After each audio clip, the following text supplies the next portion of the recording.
Growing up as a gender-confused kid in the 2000s, something I was always fascinated by and found no shortage of were gender-bender stories, specifically the kinds involving miraculous and complete changes to the opposite side of the binary. Guys getting magically turned into girls for a day, genetic tomfoolery that allows people to shift at will, science experiments gotten horribly right, and so much more of it assuredly did not make me realize funny things about myself. Anybody trans that's familiar with the trope probably has complicated feelings on it, given that authors often use it as a way to make cheap, questionable, and even offensive jokes, as well as relying on hyper-simplified views of gender to function. Hyper-masculine guys, hyper-feminine girls, with rarely any in-between.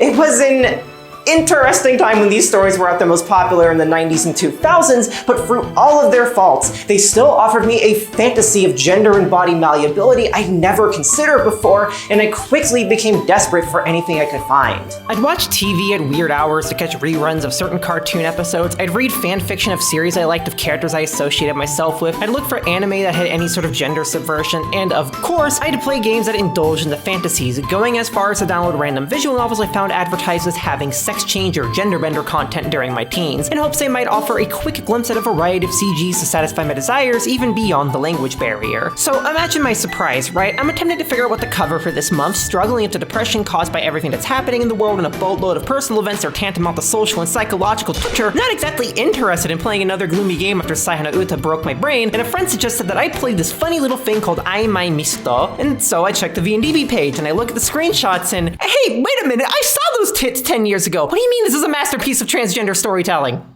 Released in 2013 exclusively in Japan for Windows and DVD PG, which I'm not going on a tangent about today, Ai Mai Misuto was developed by Hakudakuke, one of many forgotten studios that stayed afloat by crafting titles focused on singular kinks with whatever freelance staff they could find their hands on in a given fiscal period. And while that means most of their output seems to be unremarkable, struggling to hold their own against titles which kink the kinks way kinkier, miracles do still happen, and by God is this game a miracle. Ai Mai Misuto follows the life of Ikumi Kudohashi, an average dude who one day finds himself wrapped up in a science experiment that gives them a feminized body. Or, to be more accurate, it erases their existence as a man from this world and scatters it across a parallel world, with them only surviving thanks to some quick thinking from the scientists responsible for it all, who used the genome of their daughter, Mana Hayami, to create a new body for Ikumi's heart and soul and sent it back to our reality. This, however, did some very funny things to the fabric of time and space, leaving Ikumi with little choice to live their new life as a girl, while the scientist, Gyoju Hayami, looks for a way to restore order before chaos breaks loose and save Ikumi's prior existence. A task easier said than done, as they have to struggle against their new imposed identity, everything girls have to do that boys don't, go to Mana's school and make friends with her peers, and grapple with whether they want this change to be temporary at all. While it may on the surface sound like any other schlocky genderbender story without any depth or nuance, Ai Mai Misuto is one of the exceedingly rare few that decides to tell a tale which wholeheartedly embraces femininity, trans identities, and queerness without falling into the same trappings a trope often entails. Instead, it uses its absurdity and bluntness to say genuinely profound and interesting things about identity. Exploring trans misogyny, the fluidity of identity, sexual entitlement, and so much more, Ai Mai Misuto is a game about the beauty and necessity for people to be able to experiment and change if we want to understand each other. It's a game about how queerness isn't just for those who know they're queer, but for everyone. About the beauty of a world that allows people to change at will and encourages us to live beyond the everyday. It's a game that sees transition and experimentation not only as cures or solutions, but opportunities for anyone to grow. Oh, and it's one of the rare few eroge with bisexual romances. Poggers. While it is still messy in some parts, and it might be a little much for some people at times, it is still a captivating game that shocked me with the honesty of its queerness and left me feeling a bit more joyful of the world. A title with its heart in the right place and its head on right, ready to speak some damn bold words. Just like I am ready to tell you about the cool people supporting this video, DL Site.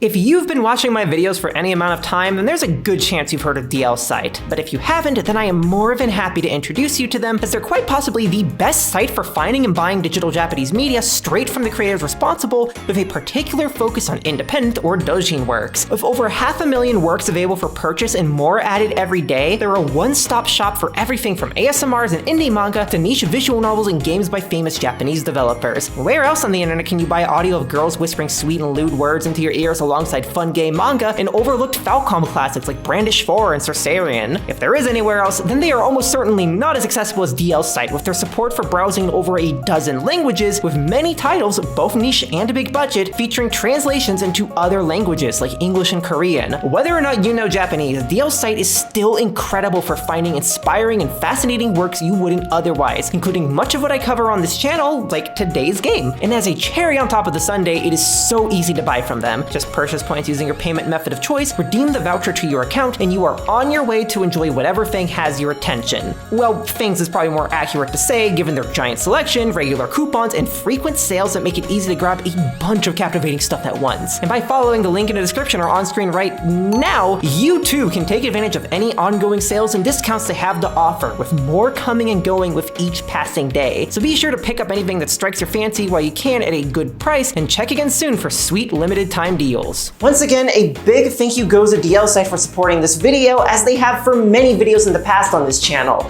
Their constant support has been instrumental in making this kind of content possible, and they do amazing work at making Japanese media of all kinds easily accessible outside of Japan, including things that are impossible to get a hold of on more censored and restrictive platforms. So once again, a huge thank you goes to DL site, and be sure to check out what they have in store. And now, with all that said, I think it's finally time we dive into the mist and maybe get a little feminized in the process. Just a little. As a treat. Set in modern-day Japan, Ai Mai Misuto follows the perspective of Ikumi Kurohashi, a productive student, retro camera enthusiast, and generally chill boyish boy that everybody loves being around, from his best friend Yuuji to the tomboyish and chipper daughter of his apartment landlord and teacher, Mana Hayami. But one day, on a walk back from school like any other, Ikumi and Mana saw something unexpected, a cloud of mysterious mist surrounding the home of Mana and her dad, possibly a result of one of his many science experiments. While Mana's dad, Kyoju Hayami, says it's too dangerous to approach, Ikumi can't help but worry for Kyoju's safety and rushes in headfirst to try and save him, and instantly blacks out upon entering the mist. When they wake up 2 days later, they notice something isn't right. Not only are they in the Hayami estate for whatever reason, but something about their body feels odd. And that's when it hits them. Something, somehow, turned them into a girl. With a quick ring of the phone, Mana and Ikumi are able to reach Goju and find out exactly what happened. As it turns out, he happened to be experimenting with reaching parallel worlds that night and achieved it through this faint mist, the Ai Mai Misuto, but the experiment was dangerous to say the least, and when Ikumi entered it, they died in the parallel world, their being erased from ours. Through a stroke of ingenuity, he was able to use a genome of his daughter, kept on hand in case she got mixed up in this, to construct a new body for Ikumi and sent it back to our world, managing to keep their heart and soul intact in the process. However, as a result of their now tumultuous existence, torn between two genders, bodies, and worlds at once, Ikumi's presence has become an anomaly tearing at the stability of time and space itself. It doesn't take long, however, for Kyoju to find a possible solution to this predicament. Through taking photos of an analog camera and viewing the developed results, it may very well be possible to find small rifts leading to the parallel world, occurring right near Ikumi's old belongings. If Ikumi can retrieve all of them, then they may be able to settle their existence in this world again, restore order, and save both their old form and Kyoju, who's stuck in the mist world until reality is stable again. Until that time, however, Ikumi is going to have to play the part of a girl, going to Mana's school under the guise of being her sister from abroad, learning how to dress and act the part, figuring out how her new body works, and all without becoming too adjusted, lest they settle their new gender-bent existence into this reality and erase their old self. Unless they want that, that is. With countless confused thoughts swirling around in their head as they learn the ins and outs of being a girl, Ikumi has no choice but to move forward and confide in people along the way. From old friends like Mana Hayami and the camera specialist Hikari Hibino, who are more than happy to help Ikumi adjust to their new life, to new friends like the Hagino twins who are obsessed with Ikumi for better and worse, they have many, many people on their side. And even potential love interests, such as Yuuji, Ikumi's former best friend, who finds him to be irresistible as a girl. Will Ikumi fight to the bitter end and return to being the guy known as Ikumi Kurohashi, or they find that the grass is greener on the other side as Ikumi Hayami? Will they keep their past a secret from friends to stay safe, or take the risks and find new allies? And will they find love while they're a girl, and keep that love even if they want to return to being a guy? There's no way forward for Ikumi but to go on, even if going on may change them forever. Right from the very start, Ai Mai Misuto comes out firing on all cylinders with its succinct and rapid-fire intro, establishing its basic characters, the stakes of the story, and the drama within an hour. And from there, the game continues to build on its foundations in believable and deceptively simple ways, with the surprisingly engaging and consistent logic of its parallel world mechanic acting as the backbone. This game is the specific kind of sci-fi light I really enjoy, where pretty much everything in the world is as we know it, except for one major and defining element. In this case, it's the fact someone actually achieved travel to an alternate dimension, and someone existing in two dimensions at the same time unsettles the fabric of space and time. If Ikumi wants to live as a guy, then they need to collect their belongings from the parallel world and validate Ikumi Kurahashi as an entity. And if they want to live as a girl, then they need to think of themselves as one to validate Ikumi Hayami as an entity. While I was worried at points that the premise would turn into non-binary and intersex erasure, as the basic concept could easily be used to reinforce binary ideas, the game actually takes this and uses it to bring to light how gender and bioessentialist thinking permeates our conceptions of ourselves. It frequently interrogates the character's own understandings of sex and gender through its themes and dialogues, with many root endings ultimately celebrating the complex identities of queer people. The character who gets the brunt of this exploration, though far from all of it, is Ikumi Kurahashi, known as Ikumi Hayami throughout most of the game, as they play the role of Mana's sister from abroad. As just mentioned, they were a pretty average masculine guy until the whole bimbofication mist hit them, and now they've been forced into a whole new world of gender they weren't prepared for, struggling to learn how to be a typical girl in every way, from dressing and walking to learning how to speak in a feminine register. Even if it weren't for the gender shenanigans, I would still consider them a shining example of how to do a visual novel protagonist right, because they have a personality and the game isn't afraid to show it. Ikumi is a kind, insightful, and genuinely engaging character to follow, with a thoughtful perspective of the world and a radiant sense of curiosity that makes just about any scene of them engaging. They are also a massive tsundere who's bratty at times. However, it's because of the gender shenanigans that the game's writer, Pio Misu, is really able to bring out their full range of emotions and expression, as Ikumi's experience trying to live as a girl and the confusion over whether they enjoy it or not forces them to mull on a surprisingly wide amount of things in society. And while some of it is full of joy, like admiring the softness of girls' underwear or how cute they look before shying away in embarrassment, other things, like the sudden awareness of how pervasive pickup culture is, are less so. The game sells their internal conflict incredibly well, as all of these different internal and external forces cause them to constantly question what it is they desire. The gender euphoric joy balanced out by the anxiety over embracing it, the beauty in how they see the world balanced out by the new ways people hurt them, and the excitement of being a girl balanced out by a deep-seated feeling that they're supposed to be a guy because they were born a guy. I should also note that it's because of this constant confusion, as well as the resolution their character arc has in many of the endings, that I'm almost exclusively using they to refer to them. Gendering in Japanese is different from how it is in English, so I'm working based on my own readings and vibes, same as with all the other characters who also get their own gender journeys.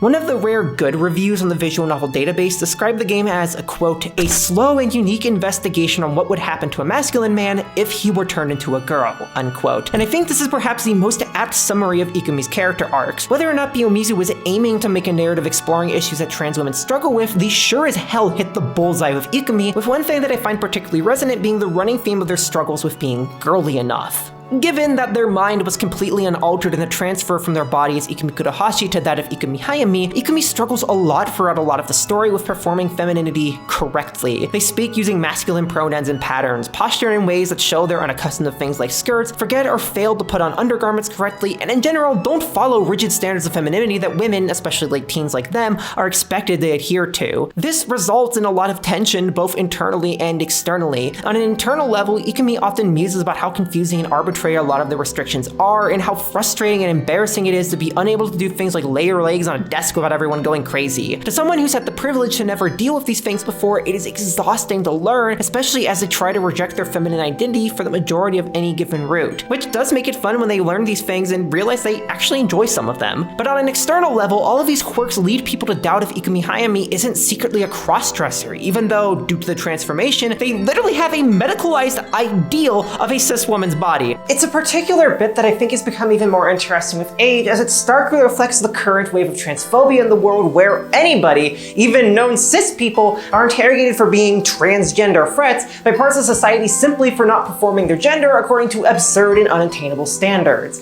Transphobia is, at its core, deeply connected to larger, violent, racist, misogynistic, and homophobic systems, all of which, like transphobic rhetoric and policies, serve to deny people autonomy and police their bodies to keep them in line with what allows the cogs of exploited machines to keep turning. You can see this intersection clearly in how women of color in sports are the most commonly targeted for being biological men or whatever, as well as the significantly increased risk of violence for trans people of color. And I want to be clear that transphobia is very often violent, as shown here with a number of scenes showcasing very real and painful events that happen, like forced strippings in restrooms, as well as characters exploiting Ikumi's confusion over gender in order to violate their boundaries. Their past friend in particular, Yuuji switches up how he genders Ikumi in order to excuse sexually harassing them, a tactic commonly used by transphobic men in order to get away with mistreating us in far worse. What makes Ai Mai Misuto remarkable is how, rather than justify all of this as so much media does, as people being righteous in their questioning and harassment of a trans or gender non-conforming person, these people are treated as plainly wrong. Ikumi crying over being sexually harassed isn't a joke for us to laugh at, a spectacle of an invader of women's spaces being own-zoned. It's treated as an appropriate response to being stripped naked in a bathroom by someone who angrily refused to accept that you're what you said you are. The narration and story centers around Ikumi's earnest emotions and turmoil over their struggles, and the context surrounding any given scene paints the people adhering to these rigid ideas as firmly in the wrong. What is equally important and remarkable too is how the game only portrays all of this as a part of a trans experience. Like I said a moment ago, there's a lot of positivity in this game, which I think is what ultimately gets the focus. While I'll talk more about the very slice of life vibes of the game in a bit, one crucial part of that as it pertains to Ikumi is the amount of time focused on admiring just how fun transition can be, how much joy there is in being a girl, learning all these new things. Despite all the pain, there is still incredible happiness to be found in everything from being gendered correctly to feeling cute, from exploring new pleasures to embracing new forms of love, from dressing up frilly to having lazy days in pajamas. There is so much earnest love for everything feminine radiating from this game while not painting that as the only way to be a woman. It's beautiful to watch Ikumi slowly go from rejecting themselves as a girl to being questioning of it to being ready to embrace themselves no matter what that entails and not letting themselves be restricted by that identity.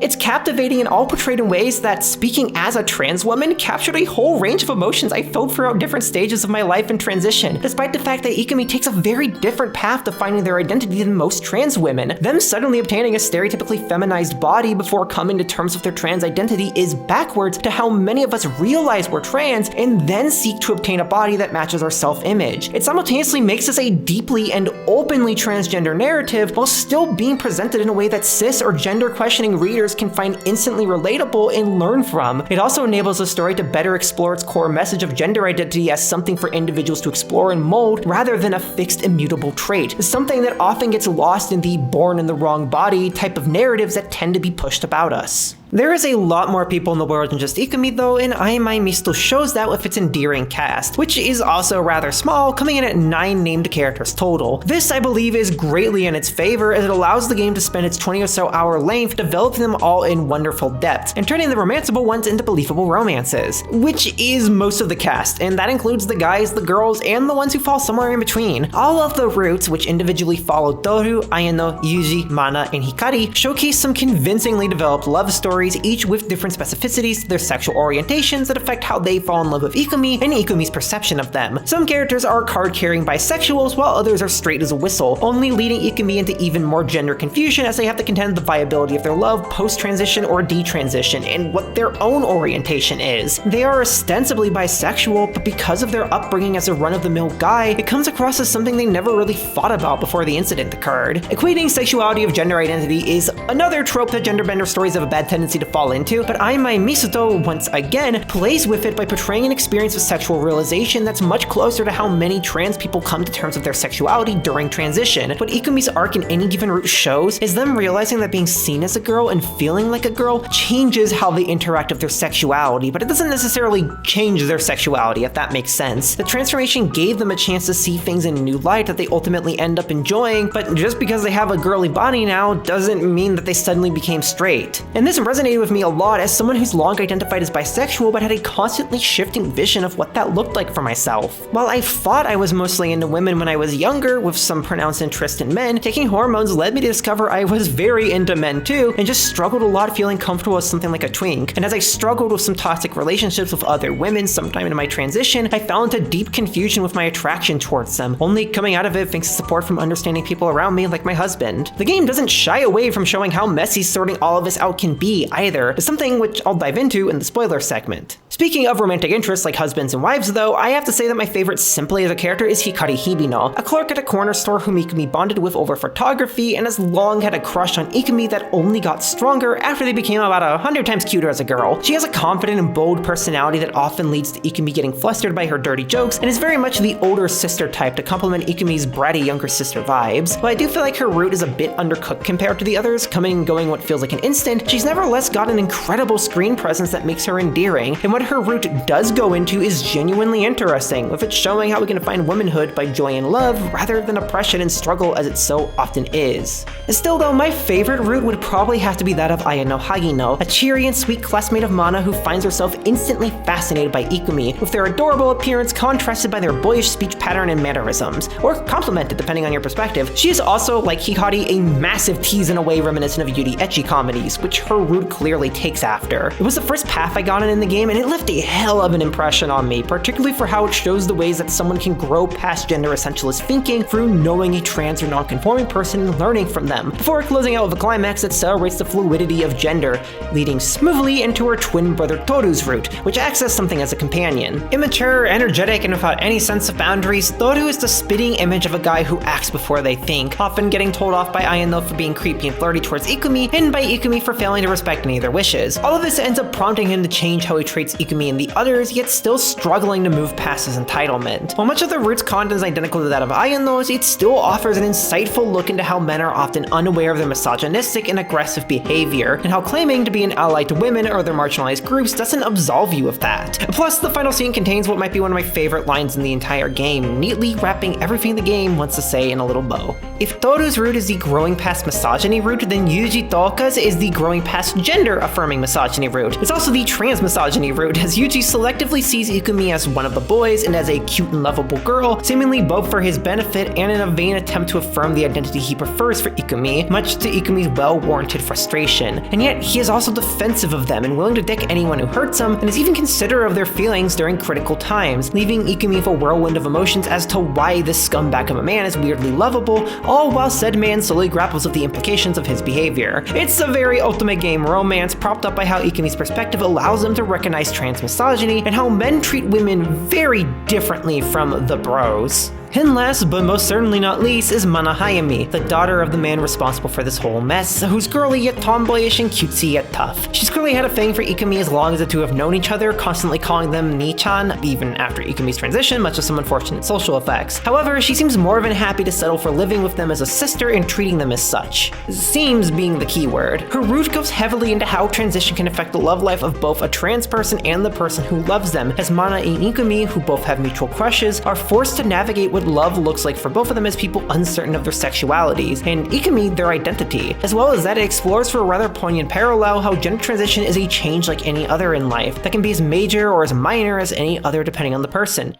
It's worth taking a moment to discuss how these different routes are segmented in the game as well, as though Ai Mai Misuto is pretty standard as far as non-linear visual novels go, there are some interesting choices. Basically, like many VNs, there's a number of decisions throughout the game which each seem to increment internal counters for different characters, and whichever character has gotten the most points ends up being the route you play for that time. It's simple and it mostly works fine, though I would suggest using a guide as some of the choices feel pretty unclear as to their effects, and it's possible to make choices that result in routes breaking off from the common route in unclean ways. To give an example, I ended up with 2 separate confession scenes on my first playthrough, which made me very confused where I was going until a good portion through what turned out to be Ayano's route. While that is a little bit goofy, something neat about Ai Mai Misuto's structure is that unlike many other route-based VNs, there is no true ending or true route here. All 5 of them are equally viable outcomes for the characters, and all 5 are self-contained narratives. Given the game's general desire to explore how various identities change and manifest, I think this works great on a meta level to reaffirm that people can change and grow in a myriad of ways, ways, without saying that one particular form of growth or being is more true than the other. To hop off the topic of romanceable characters though, the cast of this game is rather small besides them. There's only 3 other named peoples besides them and Ikumi, 2 of which are former friends of Ikumi who only appear in a brief scene in a bad ending, and one of which is Kyoju Hayami, the quirky and goofy teacher, mad scientist, and all-around silly dad who got everyone into this mess. It's kinda unfortunate he doesn't even get so much as a sprite or a CG, because he talks quite regularly with Ikumi by phone and just radiates this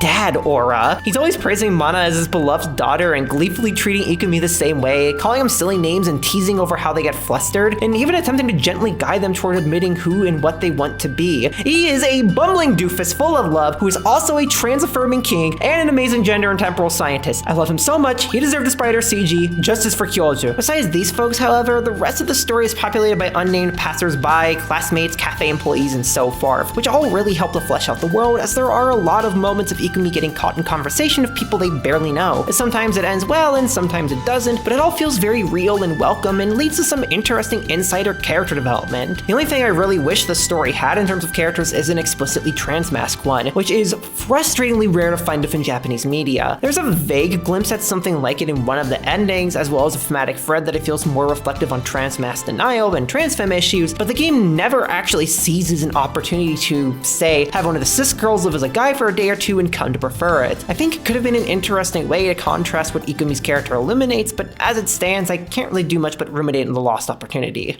Still though, I think the characters are great overall, as are the vibes of the story. Ai Mai Misuto really radiates slice of life energy all throughout, given just how much time is spent ruminating on things in life big and small. Of course, there's plenty of trans-centric joy and struggle, as I've waxed about and will continue to do so, but I don't think that would hit nearly as hard if the game didn't also dwell on the joys of things like casual conversation with friends, walking around town and taking in the sights, the particularities of a strong cup of coffee, and especially the camera talk. Being a core mechanism for which the story develops, Ikumi's hobby for analog cameras comes up constantly. So much ink is spilled on wonderfully poetic and succinct prose about the joy of snapping a perfect picture, and monologues and lining up shots that make clear the process is second nature to Ikumi, despite the apparent clunkiness of it in the face of a digital camera. Ikumi even defends it at one point, saying that the setup and hassle is part of the joy. Hobbies need not be practical after all. It's a fun bit that I think goes a long way to allowing the game to show Ikumi as a person like everyone else, rather than a walking allegory for gender issues and nothing else. It's something which is very important to me, as a lot of trans stories tend to focus exclusively on our transness, ignoring how that's really just a part of our being, just as cis people being cis is a part of their being. At its worst, that type of writing tokenizes us into convenient props to show how cool and diverse a story is without actually saying anything substantive. I think Ai Mai Misuto strikes a genuinely wonderful balance where it's clearly a story focused on transness, but only as it pertains to being a part of a person's larger whole. And what I believe really pulls this together is Kiyomizu's unique and powerful sense for prose. Ikumi's inner thoughts are written in a succinct and easily intelligible style, utilizing commas to separate chunks of thoughts in a very poetic way, with the chunks themselves often conveying complicated ideas and feelings through simple language, contextualized through interactions of characters and story events. The best way I can describe it in relation to other visual novels is that it reads something like a more succinct and stream of consciousness take on Tanaka Romeo's writing, maybe best known for Tsui no Stella and Cross Channel, the latter of which I did a deep dive into in 2023 to explore its themes on human communication. You get the same kind of deep philosophical musings cloaked in everyday language as he's known for, but with a greater emphasis on rhythm and terseness. There's a unique voice to it that makes Kiyomizu's writing feel not like a copycat, but someone who knows what they love and is building on it.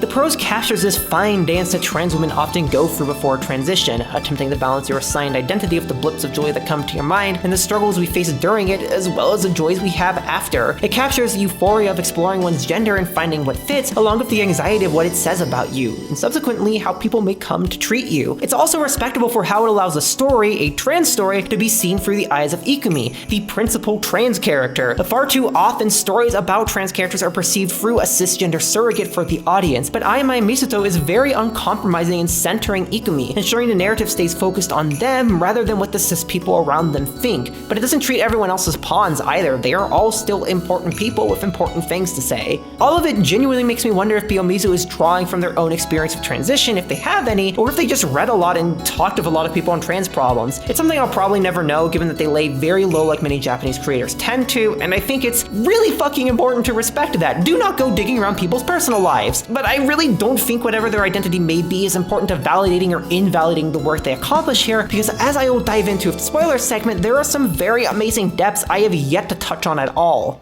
What I do not need a spoiler segment to discuss, however, is the game's 18+ content. As you've probably surmised from the amount of video I've needed to censor already, Ai Mai Misuto is most definitely a game that has fun with its characters and concepts, and does so in a way that feels very inspired by other eroge and steamy romance novels, particularly in the area of consent. While this game does have a lot of completely consensual and lovey scenes, which are all wonderful, I think it's important to get this out of the way. There is a fine tightrope being walked here of dubious consent, as Ikumi struggles to figure out what their boundaries are, and as some characters push and pull trying to determine them as well. Quite a few of the scenes start off with Ikumi mildly or outright protesting being touched by one of the guys or girls, before eventually realizing it feels good. A fairly standard stuff for romance writing to create tension, which I often tend to find frustrating for how it portrays consent, something I explore in more detail in my video on Bishoujo Mangekyo. But what makes it work here is that Ikumi is actually allowed to feel bothered even afterwards. They are always treated as being in the right for being frustrated of how people push their boundaries, and their complicated gender and sexual feelings after any given encounter are never treated as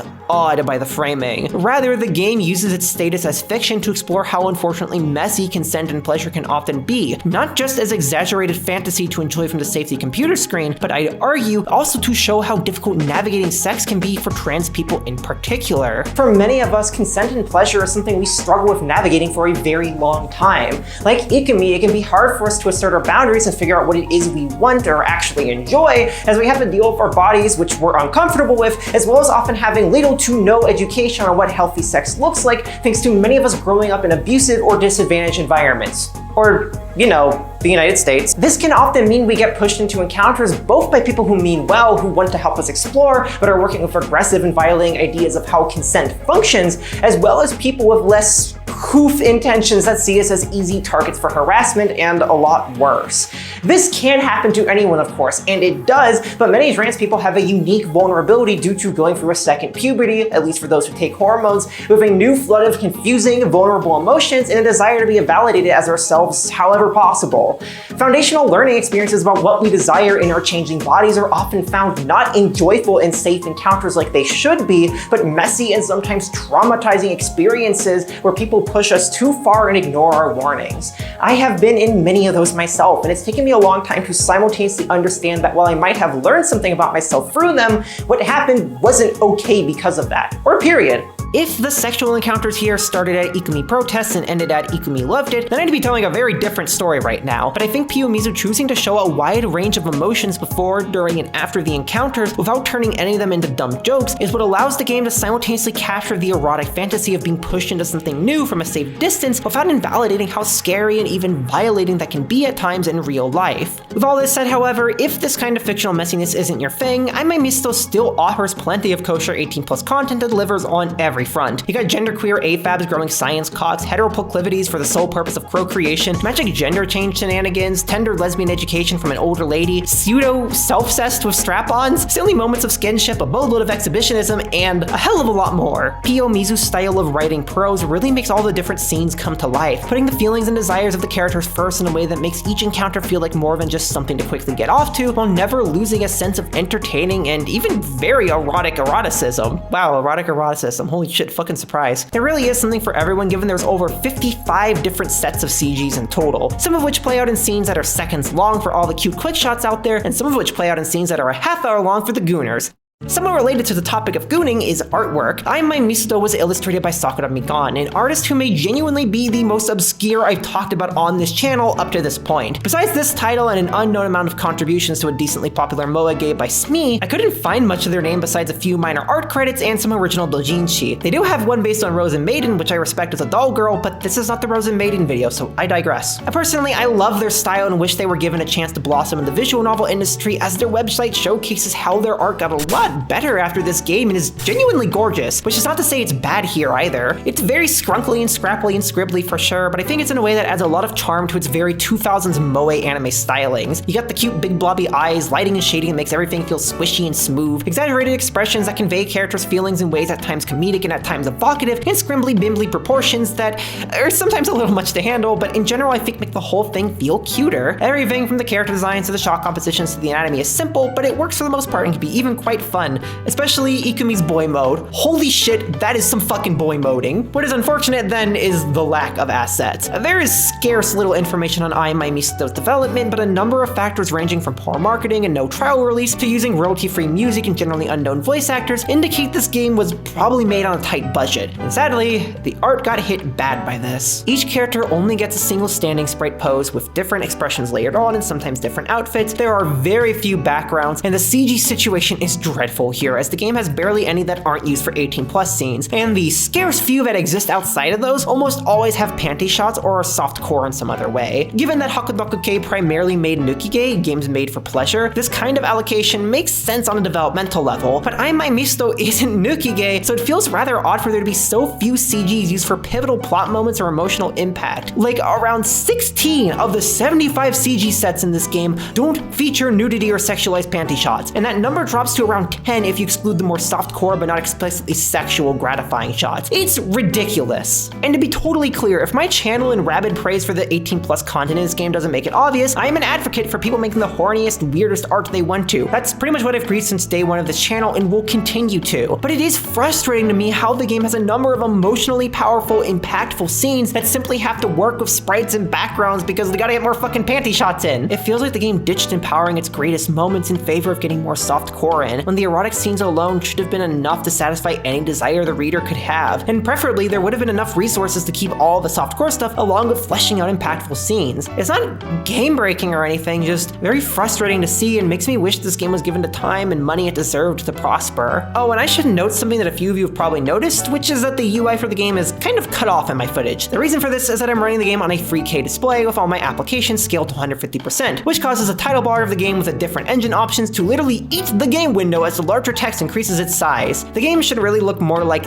this, but then my computer display becomes unreadable and I can't set this on a per application basis, and I don't want to toggle this every time I open and close the game, so it is what it is. Now you know what it should look like, now you know what it looks like. What is far more challenging, however, is the music situation. Like many low-budget eroge, Ai Mai Misuto's score is made up of royalty-free music, all of which was provided by a composer called Knots and Act. On a compositional level, I think it's all solid stuff. Like most royalty-free game music, it's easy to listen to, pulls enough neat tricks to be engaging while still very versatile, and is overall solid. However, the implementation leaves a lot to be desired. The problem that sticks out from the get-go is how inconsistent the quality of the production is. Sometimes you'll hear tracks that sound straight out of an early 2000s key game, which works great with the kind of vibes the art channels, and other times you'll hear something that sounds far more modern with shockingly realistic acoustic guitars and drumming. It makes for a drawing aural aesthetic that never quite settles in with the rest of the game's style, and even comes close to sabotaging the mood of certain scenes. I actually had to stop and think at multiple points what tone the writing was aiming for, rather than just feeling it, a problem amplified both by how the game changes tracks without any kind of transition and the overall lack of musical variety. As far as I can tell, Knots and Act does charge for the rights to use some of their music, so it seems the scripting team had to fill in blanks with what they had, sometimes resulting in serious tonal dissonance. I want to be clear that I am saying none of this to call developers lazy or get mad at them for not just hiring a musician. As someone who has been a game musician for close to a decade, I know this shit's hard and expensive.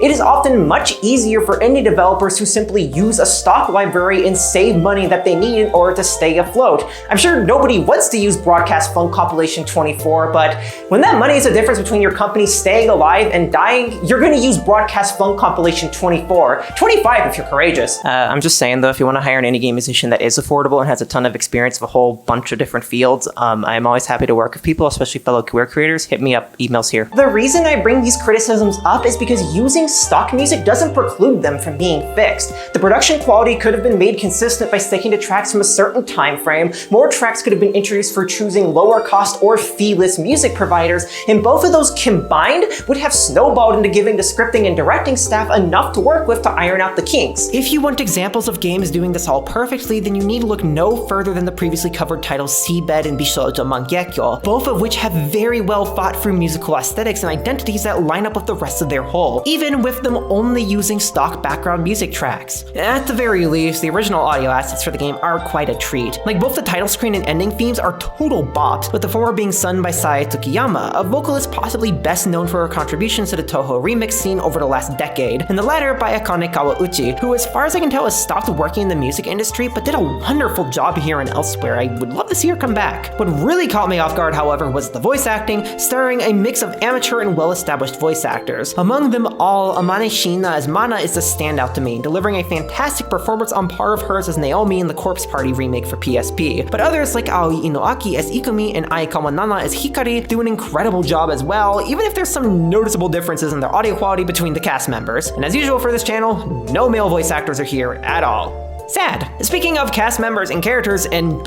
story things, I think it's finally time to move on to the spoilers segment where I'll be talking freely about the events in the game in order to discuss its grander ideas on gender and change. Because if it isn't already clear from how I've been talking about it, I genuinely think Ai Mai Misuto has a lot to offer that, for me, puts it in the upper echelon of trans stories. But before that, stick around for just a little longer for this Patreon segment where I thank all the cool people who make this possible and shout out folks that you should check out.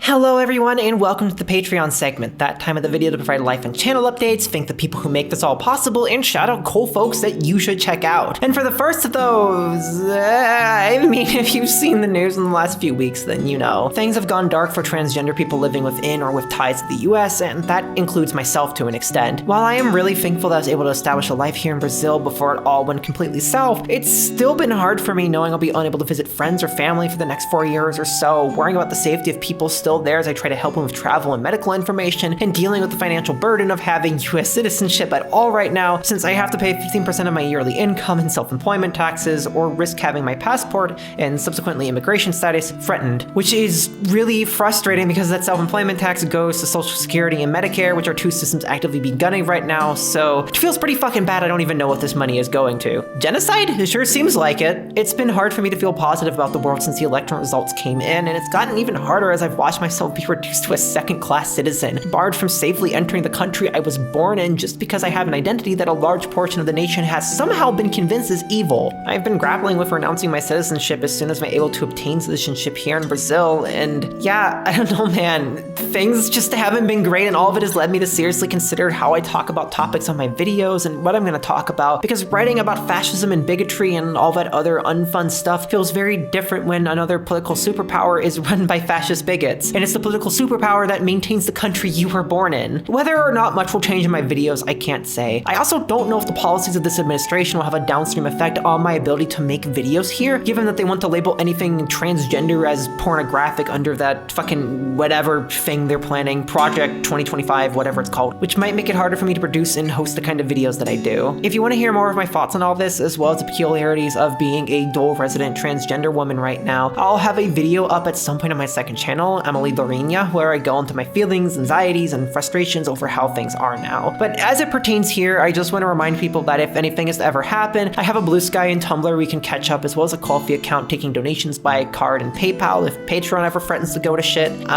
Yeah, I don't know, things are just a mess, but you know, I'm still here, I'm queer, and I'm very grateful to my patrons for making it possible for me to continue to create, freed from the pressures of YouTube's policies for now. As I always say, the support all of you give is the reason these videos are possible. This is literally my main source of income. I don't have anything else consistent. Music income is just supplementary when I do get music jobs. So again, thank you so much, and I hope I can continue to provide something thoughtful and hopeful in these dark times, or at the very least, something entertaining. And as always, to give back to the community that makes this possible, I'd like to take a moment to shout out some cool people and places that you should check out, be that viewers who've sent me what they make, things that they like, or even just things I've stumbled into myself. And if you'd also like a chance of being shouted out, then feel free to drop me a line on Blue Sky, Tumblr, Patreon DMs, or even by email. I am always looking for cool new things to check out. Just probably don't send me stuff on the artist formerly known as Twitter though. I don't really check my Twitter anymore. That site's a hellscape. I just have my Twitter open for business. Anyways, the first person I'd like to shout out is Crimes New Roman on YouTube, who primarily creates videos talking about the culture surrounding gaming from a leftist perspective, or really whatever the heck they want to make, but that's what they've been making lately. I was introduced to them through a viewer sending an email that sufficiently piqued my curiosity, and it is genuinely criminal they get so little attention. The video of theirs that stuck out to me the most was titled Modern Video Games Suck, which deals not only with the backlash towards modern games and the assertion that old games are simply better on the whole, but talks more broadly about how we interact with art, the rise of consumption through summarization, and how we can actually maybe enjoy things again and just stop engaging with shit we hate and find enrichment endorsement again. It's a really well thought out video backed up by entertaining editing and a fantastic sense of comedy. So if you have the time to check out their videos, I absolutely 100% recommend doing so. I think especially something like that is really important right now. And for the second shout out, I'd like to highlight the website Grimoire of Horror, a horror analysis blog that tends to focus on the weirder and nicher side of things, indie trans horror films, provocative and insightful B-movies, forgotten horror games, and a ton else. I found out about them thanks to a patron of mine who makes regular contributions to the site and sent me a message with their work, and I am super thankful for that, as there's a ton neat on there, including much of what they wrote. I particularly enjoyed their review on the movie Psycho, a Japanese horror mockumentary that rarely seems to get any attention in English spheres, but they really do justice to. Their writing is clean and punctual, with a strong sense for how to hook a reader without spoiling the surprises, something that I feel has kind of gotten lost along with blog culture in general. It felt nice to see an interesting, well-written brief on a piece of underappreciated media, which the site as a whole is just amazing at. So if you're trying to find your next scare or fill your backlog up, then consider checking out Grimoire of Horror. I highly recommend it.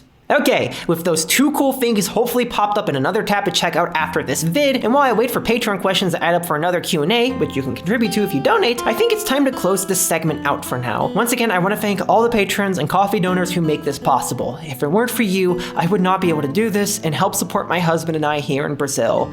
So, seriously, thank you so much. And if you'd like to help make these videos possible, see them without the funny cowardly advertiser bars, see them early, ask questions for the periodic Q&As, suggest games to cover, and get your name on the side of the screen of all the other cool folks, then consider donating to my Patreon or Ko-fi. $1 a month gets you every benefit and no content is tier gated. I'm kind of bad at updating the Ko-fi feed sometimes, so if you want constant updates and stuff and everything when it comes out, Patreon's probably a bit easier, but Ko-fi's a little bit more flexible with payment methods, and you choose you. But if you prefer to keep watching without donating at all, that's totally fine too. Watching, liking, subscribing, commenting, and especially sharing these videos around is a huge part of what makes them possible, and I'm grateful for any sort of support. Again, thank you to each and every one of you so much, and let's get back to the show. Throughout each of its 5 routes, Ai Mai Misuto builds up a wide variety of thematic ideas, all of which I feel tie back into one core concept: the beauty of change. How change allows us to grow as people, and how the freedom to change as we desire allows us to understand other people and ourselves. How change allows us to find ourselves, and most importantly, how changing is fun. This is most clearly expressed in the general trans and queer themes of the game and in Ikumi's general character arc. They start out as a fairly average guy, get changed into an adorable girl, hated at first out of fear and confusion, work valiantly to set the stage for their return to guyness, but eventually start having doubts caused by the joy their new body and experiences bring them. Eventually, when faced with the chance to return to the status quo, they deny it, or in some routes, the opportunity disappears before their eyes, and they come to realize that their identity was never so fixed in their masculine self. Then, over a time lapse, we see them happily living as Ikumi Hayami, with a lover who supported them through it at their side. It is a simple yet effective structure that offers an immense amount of flexibility within all 5 of the game's different endings and routes, plus the additional bad endings in Hikari and Mana's routes, which each complement themes that are brought up within the routes themselves, all coming together to explore different kinds of change and or queerness and the struggles we face along the way. Of the routes, my 2 personal favorites have to be the Hagino twins, Ayano and Tooru, which are heavily interlinked and shared content and themes. Both deal with how pervasive gender essentialist thinking is in different ways, both show how people who regarded themselves as cis can grow into new identities that fit them better, and both show how the freedom to change and experiment with one's body can allow someone to find a form they're happier with, even if they previously didn't have grievances. The routes build smoothly off events halfway through the common route. Essentially, Ikumi gets magically transformed into a girl by sciencey reality-bending magic, Kyoju informs them of the dire circumstances, Mana tries to help Ikumi adjust, Hikari finds out Ikumi Hayami is Ikumi Kurohashi and becomes a staunch ally, and Kyoju stages some things to get Ikumi into Mana's skull so that way they can photograph it, find instances of the mist, and retrieve their existence as a guide through it to restore order. Such is the basic structure that every route builds off of. However, a day before Ikumi is set to enter into school, they end up already meeting with some of their 2B classmates when Mana comes into the usual cafe and brings her group of friends along with her, interrupting the unrelated chit-chat Ikumi was having with Hikari there. Inside that group are both of the Hagino twins, Ayano, a chipper girl who drools over Ikumi for being cute, and Tooru, a thick-headed guy who immediately tries to hit on Ikumi. Regardless of how fun this impromptu meeting up starts, it leads to some immediate doubts about who Ikumi really is on the part of the twins. While Ayano shrugs off Mana's use of words like brother and Ikumi's mannerisms for the time being, though does question them, Tooru quickly becomes weary of Ikumi, leading him to vocally doubt their gender, something which Ayano pushes back against to little actual avail. This reaches a head when Ikumi, by force of habit, enters the men's restroom and upon attempting to leave, bumps into Tooru, who takes it as proof of there being a guy until something shows otherwise. This unfortunately quickly escalates to Ikumi having to strip naked, as their boyish attire, including guys' underwear, only adds to Toru's doubts. While they are eventually quelled by Ikumi taking everything off, Tooru embarrassed and apologetic over his behavior, that doesn't do anything to calm Ikumi, who, having never experienced this level of harassment and degradation as a cis man, never experienced these intensive emotions, thinks to themselves as they snap at Tooru, quote, "I'm scared, I can't calm down, I don't feel sad, but I can't stop crying. I can't control my body, or my heart at that. Why'd this happen? Is it because I'm a girl?" Unquote. With confused feelings about their gender and sanctity bouncing around in their mind, Ikumi returns to the larger group, who figures out pretty fast that something happened just based on Ikumi's body language. While Ayano chews out Tooru for his cruel behavior, Hikari and Mana concoct a plan to get Ikumi new girls' clothing to help them blend in more, and hopefully prevent further incidents happening because of judgmental people. Of course, Ikumi wants to believe men like Tooru are an exception, but are they? While this segment is already heart-wrenching and interesting in and of itself, I believe it's what comes after that really sells the ideas it's conveying regarding transphobia and the panic around trans bodies. Over the next few days, doubts continue to pile up around Ikumi's gender, especially with Ayano, who doesn't actually know what happened in the restroom, and Tooru, presumably out of shame and rethinking, as we'll see in his root-specific events, doesn't speak on it to her. After a while, this culminates in an incident in the classroom between lessons where Ayano and the other girl students start grilling Mana and Ikumi on Ikumi's actual gender. If Ikumi is a girl, then why do they use masculine pronouns and speak so gruffly? If they're sisters, then why does Mana call Ikumi their older brother? For people who understand gender in a fairly rigid way, like Ayano and her classmates, all of this seems distinctly wrong. Ikumi, panicked and scared, is only able to resolve the situation by confessing what Tooru did to them, leading Ayano to go talk with Tooru to confirm, and subsequently she lashes out at him for more or less assaulting Ikumi and apologizes in tears to Ikumi for being so aggressive and cruel towards them. Ikumi, realizing Ayano got way ahead of themselves, accepts the apology, but still uncertain if it would be safe to explain everything, Ikumi and Mana fabricate a story to help explain the mannerisms. Ikumi grew up in a household abroad with their only exposure to Japanese being from men, and they saw themselves more as a guy than a girl subsequently. Ayano, as well as the other students, actually accept this story almost immediately, causing a sudden turnaround on the whole affair, realizing with a clear mind that it's genuinely interesting to know a girl who's different from everyone else. A gentlemanly woman, as Ayano describes Ikumi, something Tooru could learn from. What this entire series of events shows is a wide range of how panic surrounding trans feminine bodies manifest both in cis men afraid they're being tricked and in cis women who have been sold the false idea that trans women are predators or men invading women's spaces. Because of these irrational fears and how constantly they are pushed, as well as how trans people are often very invisible in society, people can spiral from having questions over why someone would behave in a non-conforming way to downright harassing them and even assaulting them to verify their bodies are correct to avoid them being threatened and hurt due to the narratives they've bought into. Not only is this extremely common on a civil level, with transgender people often facing intense harassment for not being able to meet the kinds of standards mentioned in non-spoiler segment, but this line of thinking is heavily institutionalized. Policing bodies such as many local law enforcement agencies across the world, the TSA in the United States, and the Department of Homeland Security in the US, who control the Gestapo-like organization ICE, regularly discriminate against transgender people for IDs that don't match their sex appearance, sometimes performing invasive and degrading strip searches or even forcing sexual favors in exchange for avoiding arrest, often targeting vulnerable sex workers. This is in spite of the fact, or frankly because of the fact, that the governments which policing bodies work for often aim to make it harder for us to change our documents and bodies in a way congruent with how we see ourselves. For instance, in Japan, it wouldn't be until over a decade that this game was released that the laws were finally amended to not require surgery to change gender markers on ID. However, it still requires medical treatment, such as hormones, which not all trans people desire, and hormones themselves in Japan, like in many global north countries in particular, are gatekept by doctors working with outdated and even dangerous standards. The WPATH, for instance, recommended dosages of feminizing meds that had me with almost unhealthily low estrogen, testosterone, and such a high dosage of the anti-testosterone medication spironolactone that I had to be sent to the ER for intense fatigue that made me unable to walk and barely barely able to see, all of which could have been easily avoided had the doctors read newer science and trusted my autonomy. Or, looked at my chart and saw that everything was fucking wrong. This systemic bias, like how conservatives wish economics worked, trickles down from the top to the bottom social level and reinforces pre-existing biases about how women and men ought to be, with transgender people being singled out as examples of social disorder. But really, we're just the scapegoats for broader fears over bodily autonomy, loss of reproductive function, and the crossing of gendered boundaries. Anyone can be, and is, harassed for not being man or woman enough.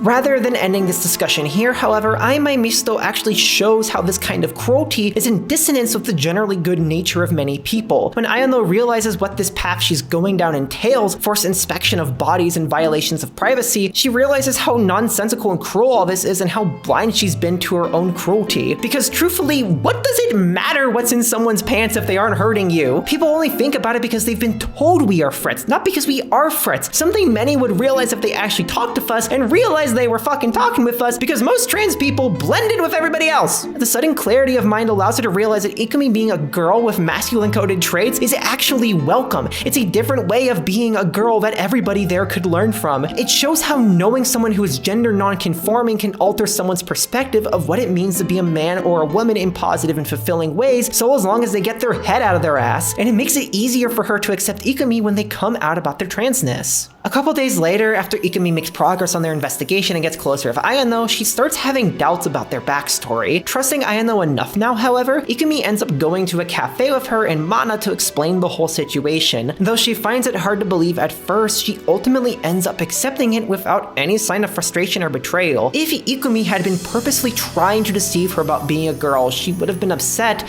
but that was never happening. If Ikumi is a girl now, then Ikumi is a girl to Ayano. Being a guy in the past doesn't invalidate that or mean they were lying to anyone. And even if they were to turn back to being a guy, if they want to be perceived like a girl right now, then that's how they'll be treated. Maybe this whole gender change thing could even make for fun conversation, as Ikumi being trans gives a unique perspective on being a girl that Ayano doesn't know. This acceptance sets the stage for a broader shift in perspective in our ending, spurred on by a very ridiculous and fun series of events. During a trip out to the train station to try and retrieve one of Ikumi's belongings, them slowly growing more uncertain if they even want to return, Tooru and Ayano tag along with Mana and Ikumi when a sudden freak accident occurs. While the girls are discussing the best plan of action to grab the belonging, Tooru ends up running into the disturbance head first and gets sucked into it, and though they try to pull him out, all they're able to retrieve are his pants. While they are initially afraid Tooru has died, those fears are assuaged when Kyoju informs them that he is, in fact, alive and is now a girl. Though Kyoju was unable to restore his body fully for the time being, the fact that he was only half assimilated to the alternate reality made it possible to restore him without much data, and Tooru doesn't seem at all concerned this means a few chromosomes got borked in the process. It's actually a blast to him. After a few days of goofy agender shenanigans with Tooru, which I'll touch on in time, and after Ikumi is able to grab the last of their belongings from the disturbances, Kyoju gives them a call and informs them of the bad news. The fabric of reality has been distorted so strongly that only one of the two magic transes will be able to retrieve their masculinized body.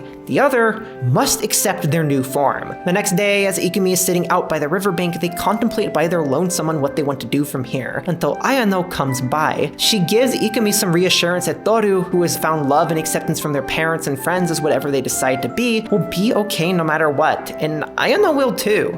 Because throughout all this, Ayano has fallen in love with Ikumi for who they are. Man or woman or anything else, it doesn't matter to her. And that unconditional love, that genuine support for Ikumi as a person, not as some specific gendered thing, gives Ikumi the last push to realize that they're actually okay with being a girl. In fact, they like it and could live happily like this. And with that resolve to admit what they desired for themselves in tow, Ikumi tells Kyoju that Tooru is the one that deserves to have a right to return. Ikumi Hayami is gonna be okay. Kyoju, however, is able to give one last taste of the past by temporarily bestowing Ikumi's past body upon them before restoring Tooru's, which, in a comedic twist of fate, doesn't exactly go as planned. While Ikumi and Ayano are in a love hotel together, something goes horribly wrong with the himbofication beam, and Ayano gets targeted by it. This results in, depending on player choice, her to either gain Ikumi's old body for a time and find out it's fun and engage in some steamy self-cess ?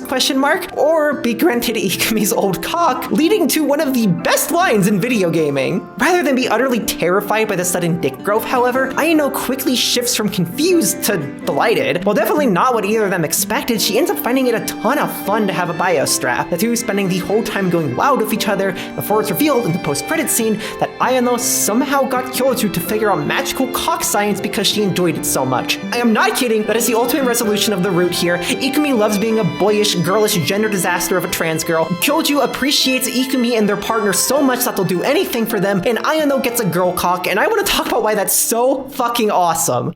Something that has been on my mind in the last couple months, particularly as trans rights have come under attack, is the way in which we often frame gender transition, trans-affirming care, and gender exploration as exclusively something which is a treatment, a way to fix dysphoria and give people who are born with bodies they are distressed by something different. And before I go on, I want to be clear that this is insanely, monumentally important. Speaking as someone who sought care because of dysphoria and the crippling pain it caused me, and even attempted suicide because of it, gender-affirming care for trans patients is extremely effective at handling gender dysphoria, to the point where it's a crime in my mind that it's not considered a modern medical marvel, or, not so modern because we've had trans care for a long time.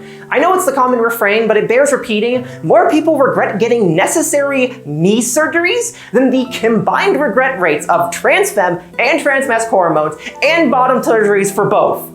Good God. However, what I think is incredible in the Hagino roots is how they show that experimentation of gender and body, even medically, is something that can give people access to a form of themselves they prefer. By being allowed to have or get whatever genitals, to try out different gender identities for a time, or whatever else without stigmatization, someone can find an identity they feel happier with and more comfortable with, even if they are already totally fine with what they were assigned at birth. We see this in Ayano of how she finds so much joy in having a cock, and even finds being a guy an entertaining prospect from time to time. And we see it particularly embodied in Tooru's sudden transformation, where being allowed to be a girl makes them realize quite explicitly that they just don't care about gender. With supportive friends and family around them, they say themselves they're happy to go either way and just find the different experiences entertaining. Even more fascinatingly, the game never gives explicit gender identities to either of them. While you could easily call Ayano as genderqueer and Tooru as agender, and I'm going to do so from time to time here on, Ikumi themselves remarks in the Biostrap Ayano ending that it seems like, quote, neither of them care about gender at all, unquote. It shows both how many people are living with non-cis identities and simply don't have the language or awareness to express it, and also how this fixed and fake sex and gender hierarchy is something that deep down we wouldn't give a shit about if we weren't taught it and forced at gunpoint to care. It shows how much of this relies on people being unaware of there being something more in order to sustain itself.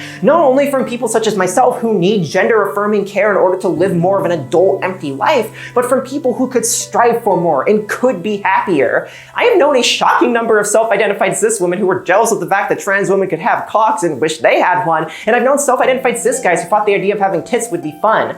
You can shrug this off and call these people trans and unaware, but I think that completely dodges the point. Nobody should have to be trans to take hormones or get surgeries. No one should have to meet some standard of womanness or manness or transness to have the free access to the whole array of self-expression and bodily autonomy.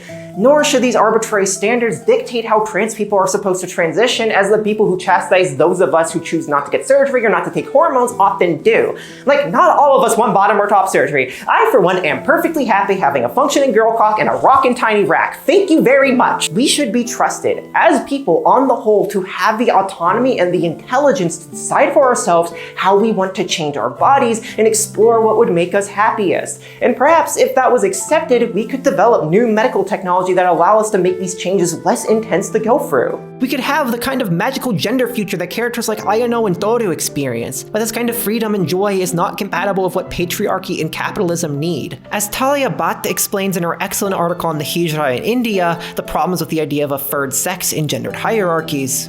Sex is not quite as binary as advertised, because the heterosexual regime has always regarded people as one of human, broodmare, or freak.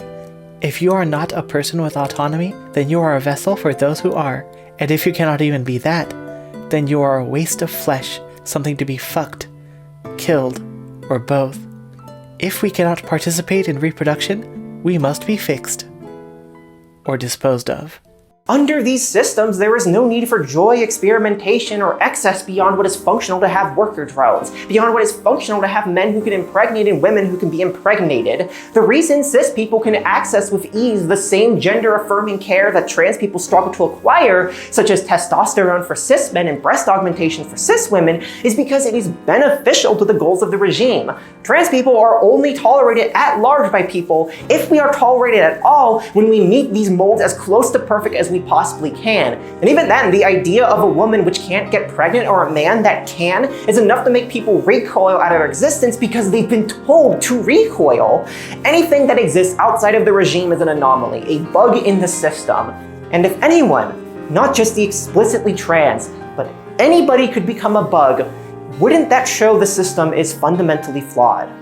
To quote the feminist collective Laboria Cubonics, "When the possibility of transition became real and known, the true mother nature's shrine cracked, and new histories, bristling with futures, escaped the old order of sex. The disciplinary grid of gender is in no small part an attempt to mend that shattered foundation and tame the lives that escaped it. The time has now come to tear down this shrine entirely and not bow down before it in a piteous apology for what little autonomy has been won." This, I believe, is a part of why free, ready access to gender-affirming care and destigmatization of trans and non-conforming identities is such a stigmatized thing, and why conservatives feel a burning need to outlaw transness entirely. It is something which threatens to uproot the very foundations their beliefs are built on, not just in a proud and powerful minority, but in the larger population who could discover something about themselves. It is something which inspires two things dangerously threatening the projects of right-wing ideology: joy and bodily autonomy. The way the constructed dichotomy between men and women is upheld and how it hurts everybody is explored further in Tooru's variation of the Hagino route, which spawns off a small change. On the day before Ikumi explains her gender situation to Ayano in the cafe, Ikumi enters the men's shower after gym class rather than the women's, causing her not to meet up with Ayano and Mana, which would kick off that entire route, but rather have a sudden meeting with Tooru. Instead of him taking this as a chance to flirt with Ikumi like usual, however, or even potentially invade their sanctity like he did in the first meeting, he instead realizes that Ikumi must have made a mistake and jumps in the shower with them, standing in front of them to hide their presence from his classmates, in hopes that they won't notice and won't start harassing her. The reason for this sudden change of character is that Tooru, having been accosted by Ayano for his behavior and realizing how much he's been hurting Ikumi, wants to do better by them, believing that this reflection has allowed them to sufficiently turn around all their shitty behavior. And while this shows that he's at least grown in the couple days since the cafe incident, this kind of sudden and all-encompassing change is a dream at best, demonstrated by what happens after class the next day. After stepping out for a moment, Ikumi gets asked by a professor to help with moving some supplies, which Tooru, being as clingy as he always is, overhears and so offers to help out. After refusing his assistance before realizing that objects are suddenly a lot heavier when you have estrogen in your veins, Ikumi ultimately accepts Toru's aid. The empty air created while walking back, though, gives him a chance to ask. The whole backstory about being from a foreign country, that was a lie, wasn't it? Of course, Ikumi denies this and says Tooru shouldn't even need to care about something like this, but Tooru insists he should know because he likes Ikumi and therefore has a right to. And Ikumi finds himself at a loss by this. This isn't just his usual joking around. Tooru is seriously, sincerely admitting he has feelings for Ikumi, but Ikumi doesn't feel worthy of this love, because as they see it, they're still a man at their core. For this reason alone, Toru's feelings are misplaced and unfulfillable in their mind. Knowing the fervor of these first love emotions, however, Ikumi tries to reject Tooru in the way they wish they had been before, saying earnestly that while they understand his feelings, they can't return them, and Tooru is hurt by this honesty, calling Ikumi cruel for not even allowing the hope of chasing after them. Ikumi doesn't really know what to think or feel. Maybe they should have accepted him. Maybe they should have given a non-answer and let him have hope. Or maybe there was never a right way to respond to this at all. This scene is perhaps one of the best usages of the trans POV which the game centers, as the focus on Ikumi's thoughts allows Mizuto to explore a number of very frank and painful emotions without pulling any punches. And to me, what stands out the most is that confused view of themselves which Ikumi holds, that despite appearing as a girl, and even later accepting that they are one, they're at a point in their life where they cannot see themselves as anything but a man on the inside, no matter their outside, and no matter what they seemingly desire to be by the end. Ikumi's circumstances things here are certainly different from how many trans women express and have these kinds of feelings asserted onto them, being that they were magically trans and are going through internal gender conflicts. But the scene still vividly captures the kind of internalized transphobia and self-worthlessness that trans people often struggle with in our love lives due to how prominent this narrative of innate sex is. While I cannot speak for how this manifests in the lives of trans men, who to my understanding are more often infantilized as being women led astray, in the lives of trans women, this idea of innate sex is often represented by the fear that despite everything we do, we are still men deep down, which means that we are threats to everyone around us. Though I discussed in the Ayano segment how this results in panic around our bodies and irrational fears that justify violations of privacy, this also manifests in how people interact with us romantically and sexually, obviously. Potential partners can see us not disclosing our transness as a violation of their trust and safety, resulting in the infamous trans panic defense used to justify the murder of trans people, and which has been enshrined in the UK's public prosecutor guidelines at this time. It's often safer for us to forgo any sort of relationship with people unless we have extreme trust in them, or to just go very slowly and play it by ear, lest we end up as another abuse or murder statistic. Or we just preclude ourselves by ourselves, because this rhetoric, of course, often appears in more of the law and the perspectives of violent bigots. It appears in our minds too. People use all sorts of flawed reasoning to justify how birth sex is immutable and binary, such as chromosomal theories disproven by decades-old scientific knowledge, and ideas about sexual characteristics disproven by the existence of intersex people, among many other things. An existence, for the record, which is often erased by violent extremists and forced surgeries on intersex minors. And yet, for as provably false as all of this is, that doesn't stop it from being harmful or something that sticks in our minds. When you have a chunk of the world screaming at you that you are not what you say you are, that you are just a sex pervert, that you're never gonna be a woman or a man and you will always be unhappy, you start to believe it. You start to see yourself as unworthy of love and loving people that you want to love. You start to see yourself as being unable to be with anybody who isn't the same as you, or even unable to be with them. And so you reject people because they didn't fall in love with a woman. They fell in love with a man deceiving them. If it isn't already clear, I think that line of reasoning is false. People are what they identify as, and there is no reason to deny that besides being cruel. Denying your own identity is just cruelty to yourself, forced onto you by people who have bought into these uncaring systems. But it is a line of thinking that many of us struggle with, and it is one that I feel is captured stunningly here, and how casually yet profoundly it's stated. After Ikumi and Tooru's encounter ends in both of them feeling distraught, Ikumi goes back to class and passes time through it, but the classroom clears out soon after, leaving them alone, gazing absently at the world. When Tooru steps in to talk with them once again, and he asks something they thought they wouldn't have to hear again. Are they really a girl? Because to Tooru, the rejection Ikumi gave didn't feel like an honest disinterest in them. It felt like it was hiding some sort of deeper truth that's also being hidden with the story. And while he can take whatever truth that might be, he can't take a rejection made in bad faith. With no corner left to turn to, Ikumi answers honestly to Tooru's prying and explains everything that happened before laying their emotions bare. Quote, "Now you understand why I rejected you? It's because I'm not the kind of thing you were hoping for. You get it? I thought it'd be better if I just didn't tell you the object of your love is a guy deep down." End quote. For a moment, Tooru seems to take this reasoning, but he quickly grows frustrated with Ikumi deciding for him whether or not they deserve to be loved, and pleads with Ikumi to let him decide for himself if he can love their body should Ikumi be willing. Because it doesn't matter if Ikumi used to be a guy, they are a girl now, plain and simple. And if it did matter that they see themselves as a guy on the inside, they wouldn't know how each of them feels about it without just trying. It's up to Tooru, not Ikumi, to decide if Ikumi is desirable, yet they just precluded everything from happening because they believed they were innately unlovable for their identity and how that reflects on their body.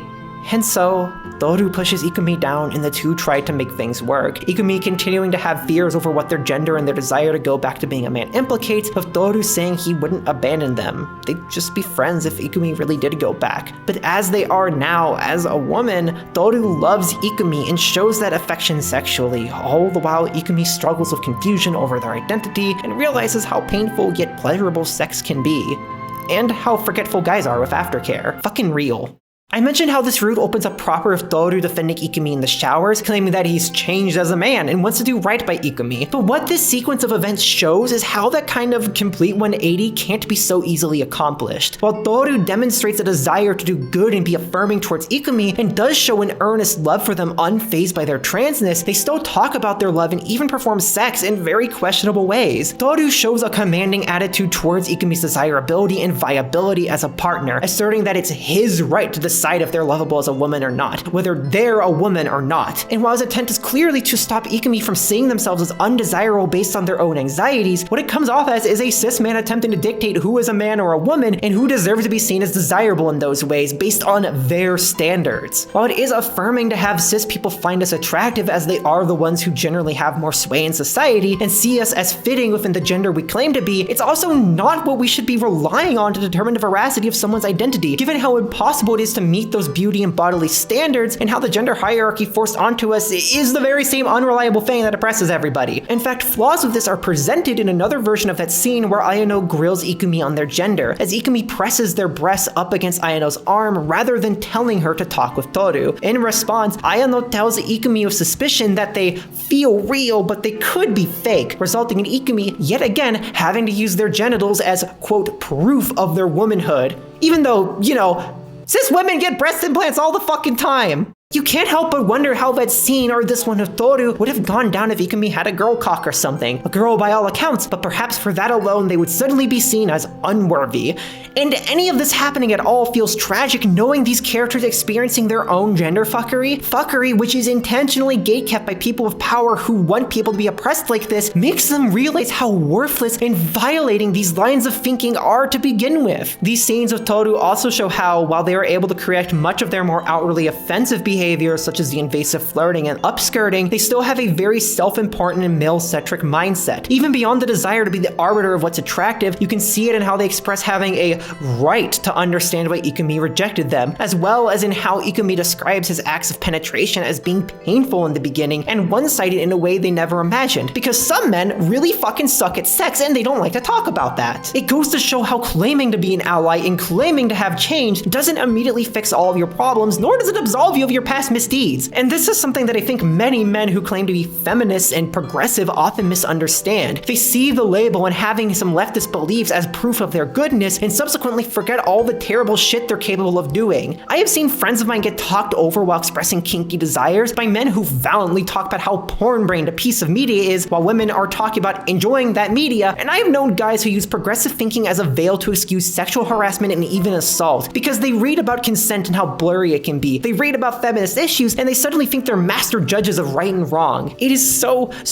easy for guys to forget the privileges they have and subsequently end up hurting the very people they claim they want to stand up for, all while ignoring us when we say they aren't.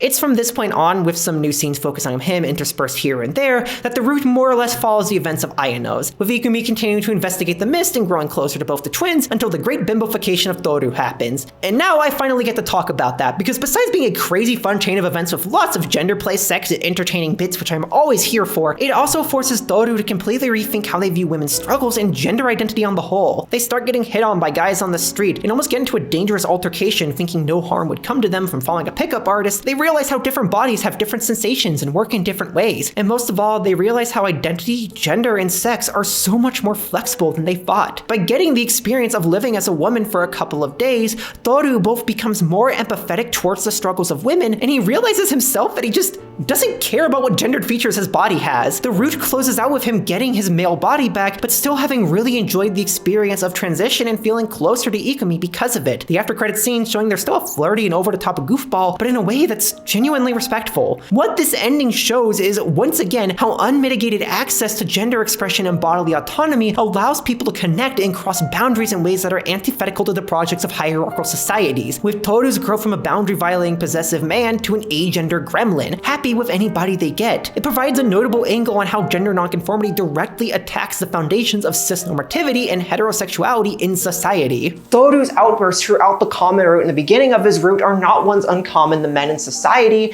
and in fact are encouraged to an extent, as I've detailed all throughout this video. Men are expected to hold power over women, are expected to be the arbiters of who is and is not attractive, and are told they have a right to whatever it is they desire, so as long as they fight hard enough to get it.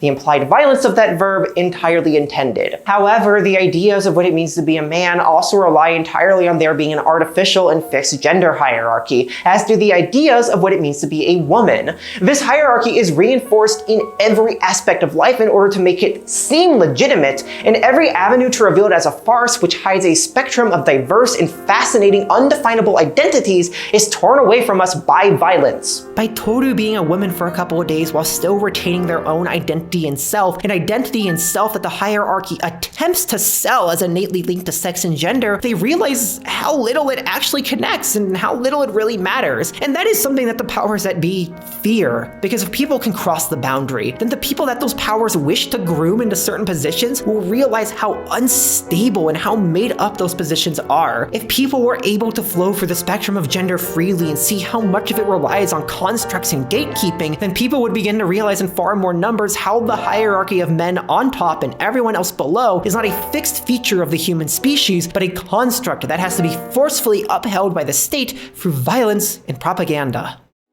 Unfortunately, we do very much live in a society which has the patriarchy and the capitalism, which means I must continue to be the leftist video essayist and talk about the ways in which those who do not fit the mold are exploited by those who do. Case in point, Yuuji Toka's route, which sees Ikumi reconnecting with their best friend after their transition and realizing very fast how differently men act towards women and how pervasive transmisogyny is. The foundations for his route are laid long before it begins proper, when Ikumi ends up bumping into Yuuji while trying to get photos of the town for Kyoju during the common route. While the first encounter ends of Yuuji having some suspicions about who this person running around the mission Kurahashi's camera is, the next time goes quite a bit further, as Yuuji incessantly hits on Ikumi and attempts to pick them up for a date, much to Ikumi's frustration at this sudden change in his character. Believing they could possibly get some useful information about what's circulating regarding the disappearance of Kurahashi, however, Ikumi eventually accepts the offer to go to a cafe, and Yuuji plays his hand. He was not, in fact, flirting for some cheap frills, well, he was, but rather more specifically to interrogate Ikumi about who or what they are out of concern for their old friend, ultimately leading Ikumi to explain everything that's happened. While Yuuji more or less accepts what Ikumi says at face value, he still holds some suspicions and tries to confirm whether or not Ikumi is really a girl by pulling up their skirt at the cafe table. This, obviously, along with the assertion that Ikumi won't care about this if they're a guy, leads Ikumi to blow the fuck up on Yuuji, who gives a boilerplate and frankly worthless apology. Not only does he continue to sexually harass Ikumi by doing things like sending them links to buy egg vibrators, something typically seen as a feminine sex object, but when Ikumi buys a toy out of curiosity and returns to their apartment to masturbate using it, finding their own pleasure with it, Yuuji bursts into the place conveniently as Ikumi finishes, and starts talking about how hot and lewd their good old guy friend look. Ikumi, rightly, again, blows the fuck up on Yuuji over this and tells him that they never, ever want to see him again.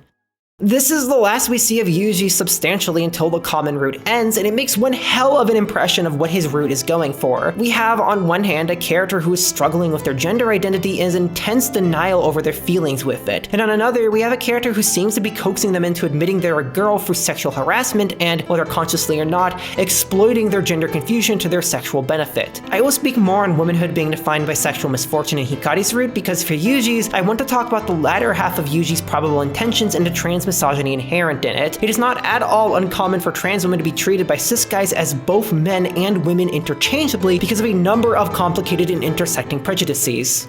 I had to re-record this bit of the video after I got my left 2 wisdom teeth removed, and man, let me tell you, trying to fucking speak on camera to a microphone while your teeth are in pain, not fun. In one part, because we desire to be seen as women and women are hypersexualized in society, we are seen as innately sexual beings. Our very desire to be a woman is seen as a desire to be more sexual. And in another part, because we are perceived as having been and still being men to some extent, we are seen in some similar ways. We are believed to have higher sex drives, more sexual availability, more disposability, responsibility and more deserving of violent treatment. All of these beliefs about men coalesce in the view that sexual assault towards men is lesser than that towards women. If men are hypersexual beasts always ready for sex, always willing for sex, then it follows that they cannot be assaulted, because they can never be unwilling.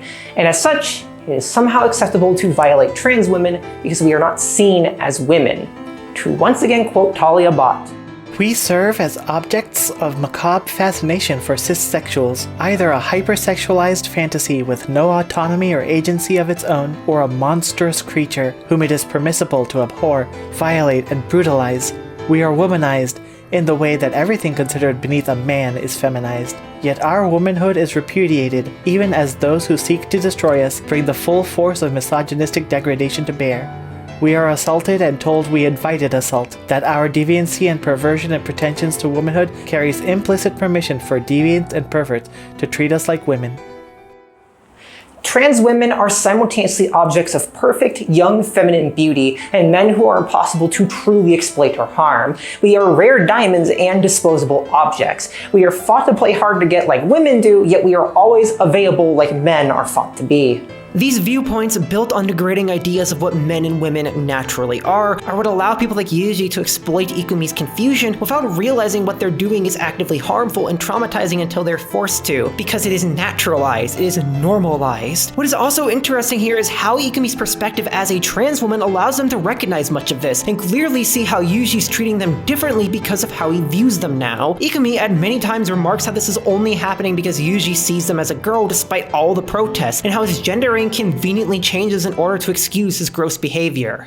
Unfortunately, the consequences of his actions have not yet reached their worst. After the few days the two stay away from each other, a surprise ends up coming into the school. Not only has Hikari enrolled as a teacher, but Yuuji has too, ostensibly to get closer to Ikumi. And one day, right before leaving for class, Ikumi gets some text from Yuuji informing them that he has information they may be interested about regarding the mist. But in exchange, he wants Ikumi to wear the vibrator on the chain over to town. Frustrated, but desperate to get any information on how to return to their former selves, Ikumi obliges the harassment and actually finds that despite being pissed at Yuuji for forcing it on them, they take the pleasure for themselves and enjoy the exhibitionist aspect of wearing the vibrator. Unfortunately, this attracts the attention of a perverted old man right around the time of getting to a train stop, his advance halted only when Yuuji happens to get on the next stop and sees what's happening, punching the man and ensuring Ikumi stays safe, even if it's a bit too late. Surprisingly, this incident actually seems to spark somewhat of a realization in Yuuji, who both tries to comfort and be there for Ikumi as they process complicated emotions, and apologizes for pushing them into what started this whole mess, admitting that they realized after the request that something horrible could happen and rushed out to try and watch over them. Though Ikumi is still clearly hurt over their thoughtless actions, the fact Yuuji genuinely cared and reflected leads Ikumi to feel affection for him, and say that maybe if Yuuji isn't uncomfortable with Ikumi having been a boy in the past, it's okay if Yuuji touches them where that man did, to overwrite those feelings of disgust and shame with joy. Hearing the whirlwind of emotions that Ikumi is going through, Yuuji tells Ikumi that if they really seriously want to, he'd be okay with that too.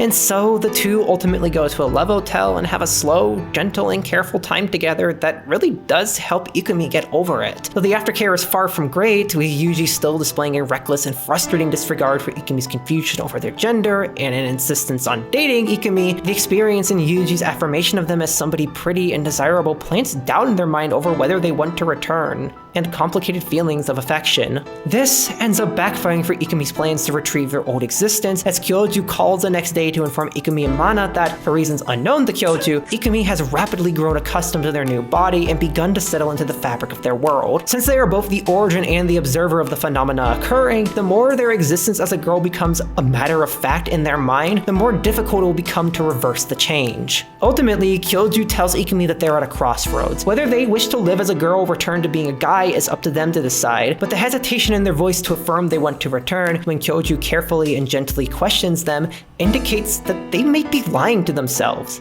and as time goes on, it's quickly becoming more and more dangerous for them to chase their past. With this still weighing on their mind, Ikumi goes to the train station again to meet with Yuuji, where he was certain he spotted some sort of disturbance. But Yuji's comment over this being like a date, as well as the fact that the disturbance moved because of the prior day, quickly derails them from their original goal, as Ikumi expresses frustration over everything that's happened now and in the last few days. After all, it is very likely that Yuji's actions are a core reason why Ikumi's ability to return is under threat, something which Yuuji seems disinterested in worrying about, leading Ikumi to cry in frustration over how little he actually cares about his best friend, and walks away. This whole series of events shows in a fascinating way how cis people often attempt to control trans identities precisely because they desire some sort of sexual or romantic benefit from them. Yuuji himself even says something akin to this at the end of the love hotel scene, saying that even if Ikumi did return to being a guy, he still has plenty of things he wants to try sexually in the interim, showing that he views Ikumi as viable due to his uninterrogated trans-misogynistic views. If there's any point in which this game actually gets close to talk about trans mass problems specifically, it's probably with this, as quite a lot of the rhetoric surrounding them is based in people's fears that they'll become unavailable as women to them. Much of the transphobic rhetoric is centered precisely on how AFAB people who take testosterone ruin their beauty, how their top surgeries affect child rearing, and how their bottom surgeries prevent them from bearing children. If people assigned female at birth are intended to serve the needs of men and ultimately bear children, then their choice to transition in ways counter to this are an inherent threat to desire of people who wish to uphold those systems. Hence, we end up with common turf rhetoric that's really just right-wing rhetoric in disguise, which it always is, such as in Abigail Streyer's infamous and heavily debunked anti-trans book Irreversible Damage, which is, I need to reiterate, fucking garbage. Yuuji ends up having this kind of possessive dynamic of Ikumi up through this point in the story, where Yuuji seems to see Ikumi as a potential love interest and easy sexual partner, and therefore has no interest in even humoring Ikumi in detransition. Instead, they actively worsen their chances of doing so and wrestle their autonomy away from them, despite Ikumi, as a person, deserving the right to do what they desire with their body and the support to achieve that. It's a situation that's even further complicated by the fact that Yuuji is, whether he knows it or not, actually correct about what Ikumi wants to be, made clear by how much of Ikumi's own narration centers around their uncertainty, and that people like Kyoju correctly call Ikumi out on denying their own desires. However, that scene with Kyoju catching on to the hesitation in Ikumi's voice kind of brilliantly demonstrates the difference between supporting trans people in their autonomy and stealing it away through affirmation. Kyoju, in every single route, nudges and gently questions Ikumi on their identity in order to prompt them to think for themselves and find their identity, never for once asserting that they must live a certain way, or that they'd prefer Ikumi to be a certain way. However, Yuuji somewhat literally steals Ikumi's authority over their own body away, and that is never for a second portrayed as correct, even if Ikumi is happy in the end. It's a great refutation of the comic gender bender trope of guys being able to fuck someone into being a girl, and comes together with how the story ultimately gives Ikumi the agency to decide their gender. And this is what we see going forward. Due to everything that's happened to them over the route's duration, they end up with a million questions swirling in their mind. Do they truly want to return? Do they want to continue to experiment more? Do they feel something for Yuuji? All of it weighs more and more on them over the coming days as they continue to grow closer to Yuuji, who himself is continuing to reflect on his actions and change, and hits ahead during an expedition out to a natatorium. It's there, while talking with Yuuji over how to best retrieve an object from a portal up near a window, that Ikumi finally ask themselves a question that they should have from the very beginning. Why do they want to return to being a guy? It's because they used to be a guy, but does that mean they always have to be? They should, because it's their genuine self. But what even is their genuine self? Well, if they can just return to being a guy, then they can live their life as it should be. But why can't their life, as it should be what they're living now?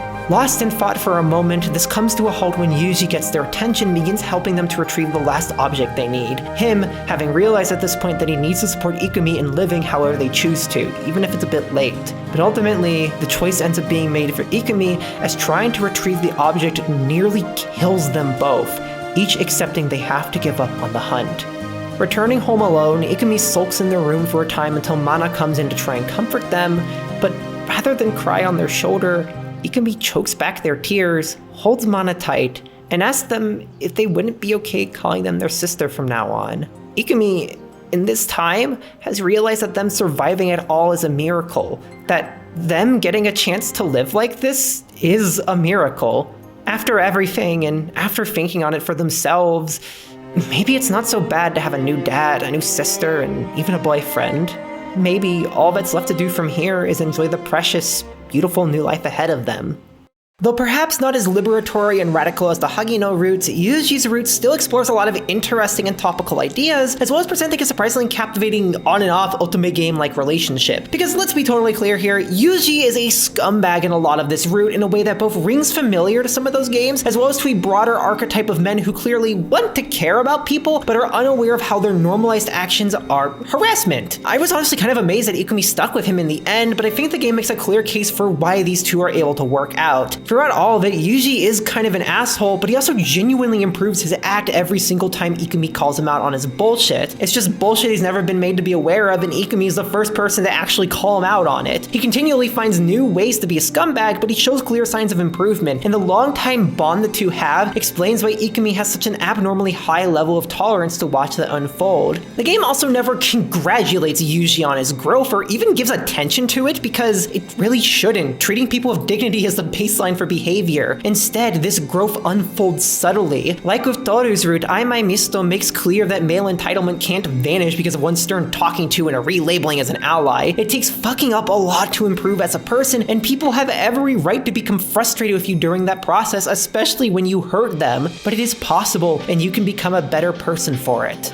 And then there's Ikumi in this route. I adore how hard this route goes with showing the confusing minefield that is navigating all the new feelings that transition brings on, particularly in their sexual experiences with Yuuji. We get to see them realize how much they enjoy taking on a very typical submissive woman's role in bed, and how that sends them into a mess of joy and anxiety all alike. How being called cute and pretty is something both joyful and kind of scary, and in a rather deep cut, how harassment is terrifying yet uncomfortably validating sometimes. It's something which is caught in an odd dichotomy for many trans women because of how unrelenting society can be towards misgendering and demeaning us, and how hard it can be to gauge if we're being gendered correctly. Street harassment like catcalling and upskirts can, especially early on in transition, feel like a form of proof that people see us as women. After all, men generally don't harass other men in this way, only women. I personally cannot say I was ever one of those trans women. By some stroke of luck from God, I developed a fairly androgynous body through my first puberty, and have been gendered as a woman 99% of the time everywhere I've lived, from Washington to a college town in Ohio to a bustling part of Sao Paulo. Because of this, however, I've also faced a lot of street harassment, which has only gotten worse as I've gotten further in my transition and people think I'm becoming prettier and prettier. Which I am. I'm a fucking princess. And yet, somehow, this has become a point of contention with other trans women I've known in my life. I have been told that I was lucky to be born pretty and that other trans girls would be happy to get catcalled.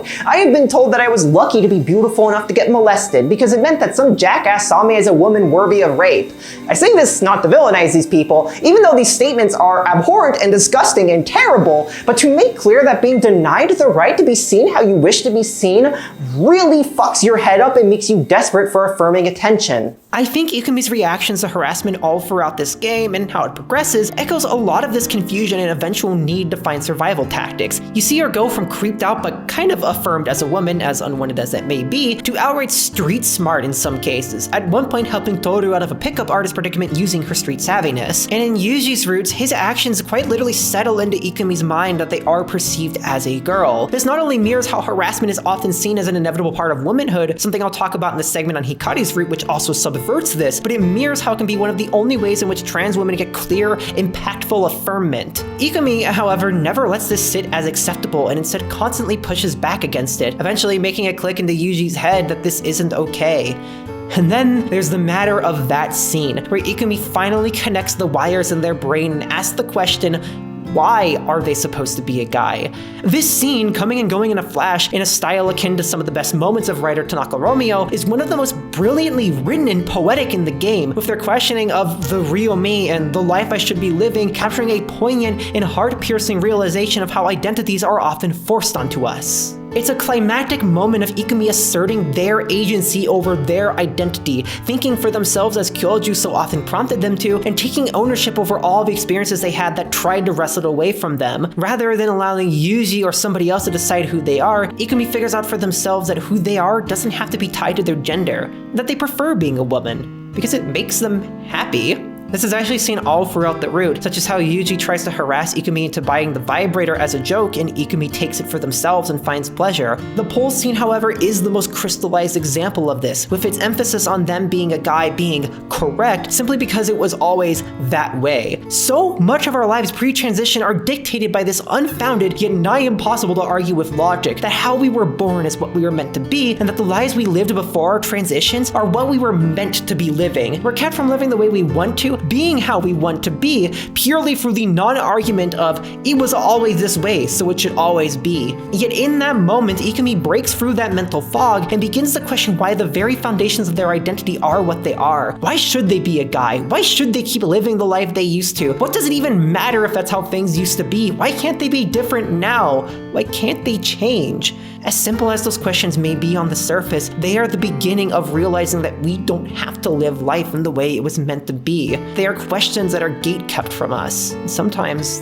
those questions alone are the end of living life as we used to know it, and the beginning of our beautiful new lives.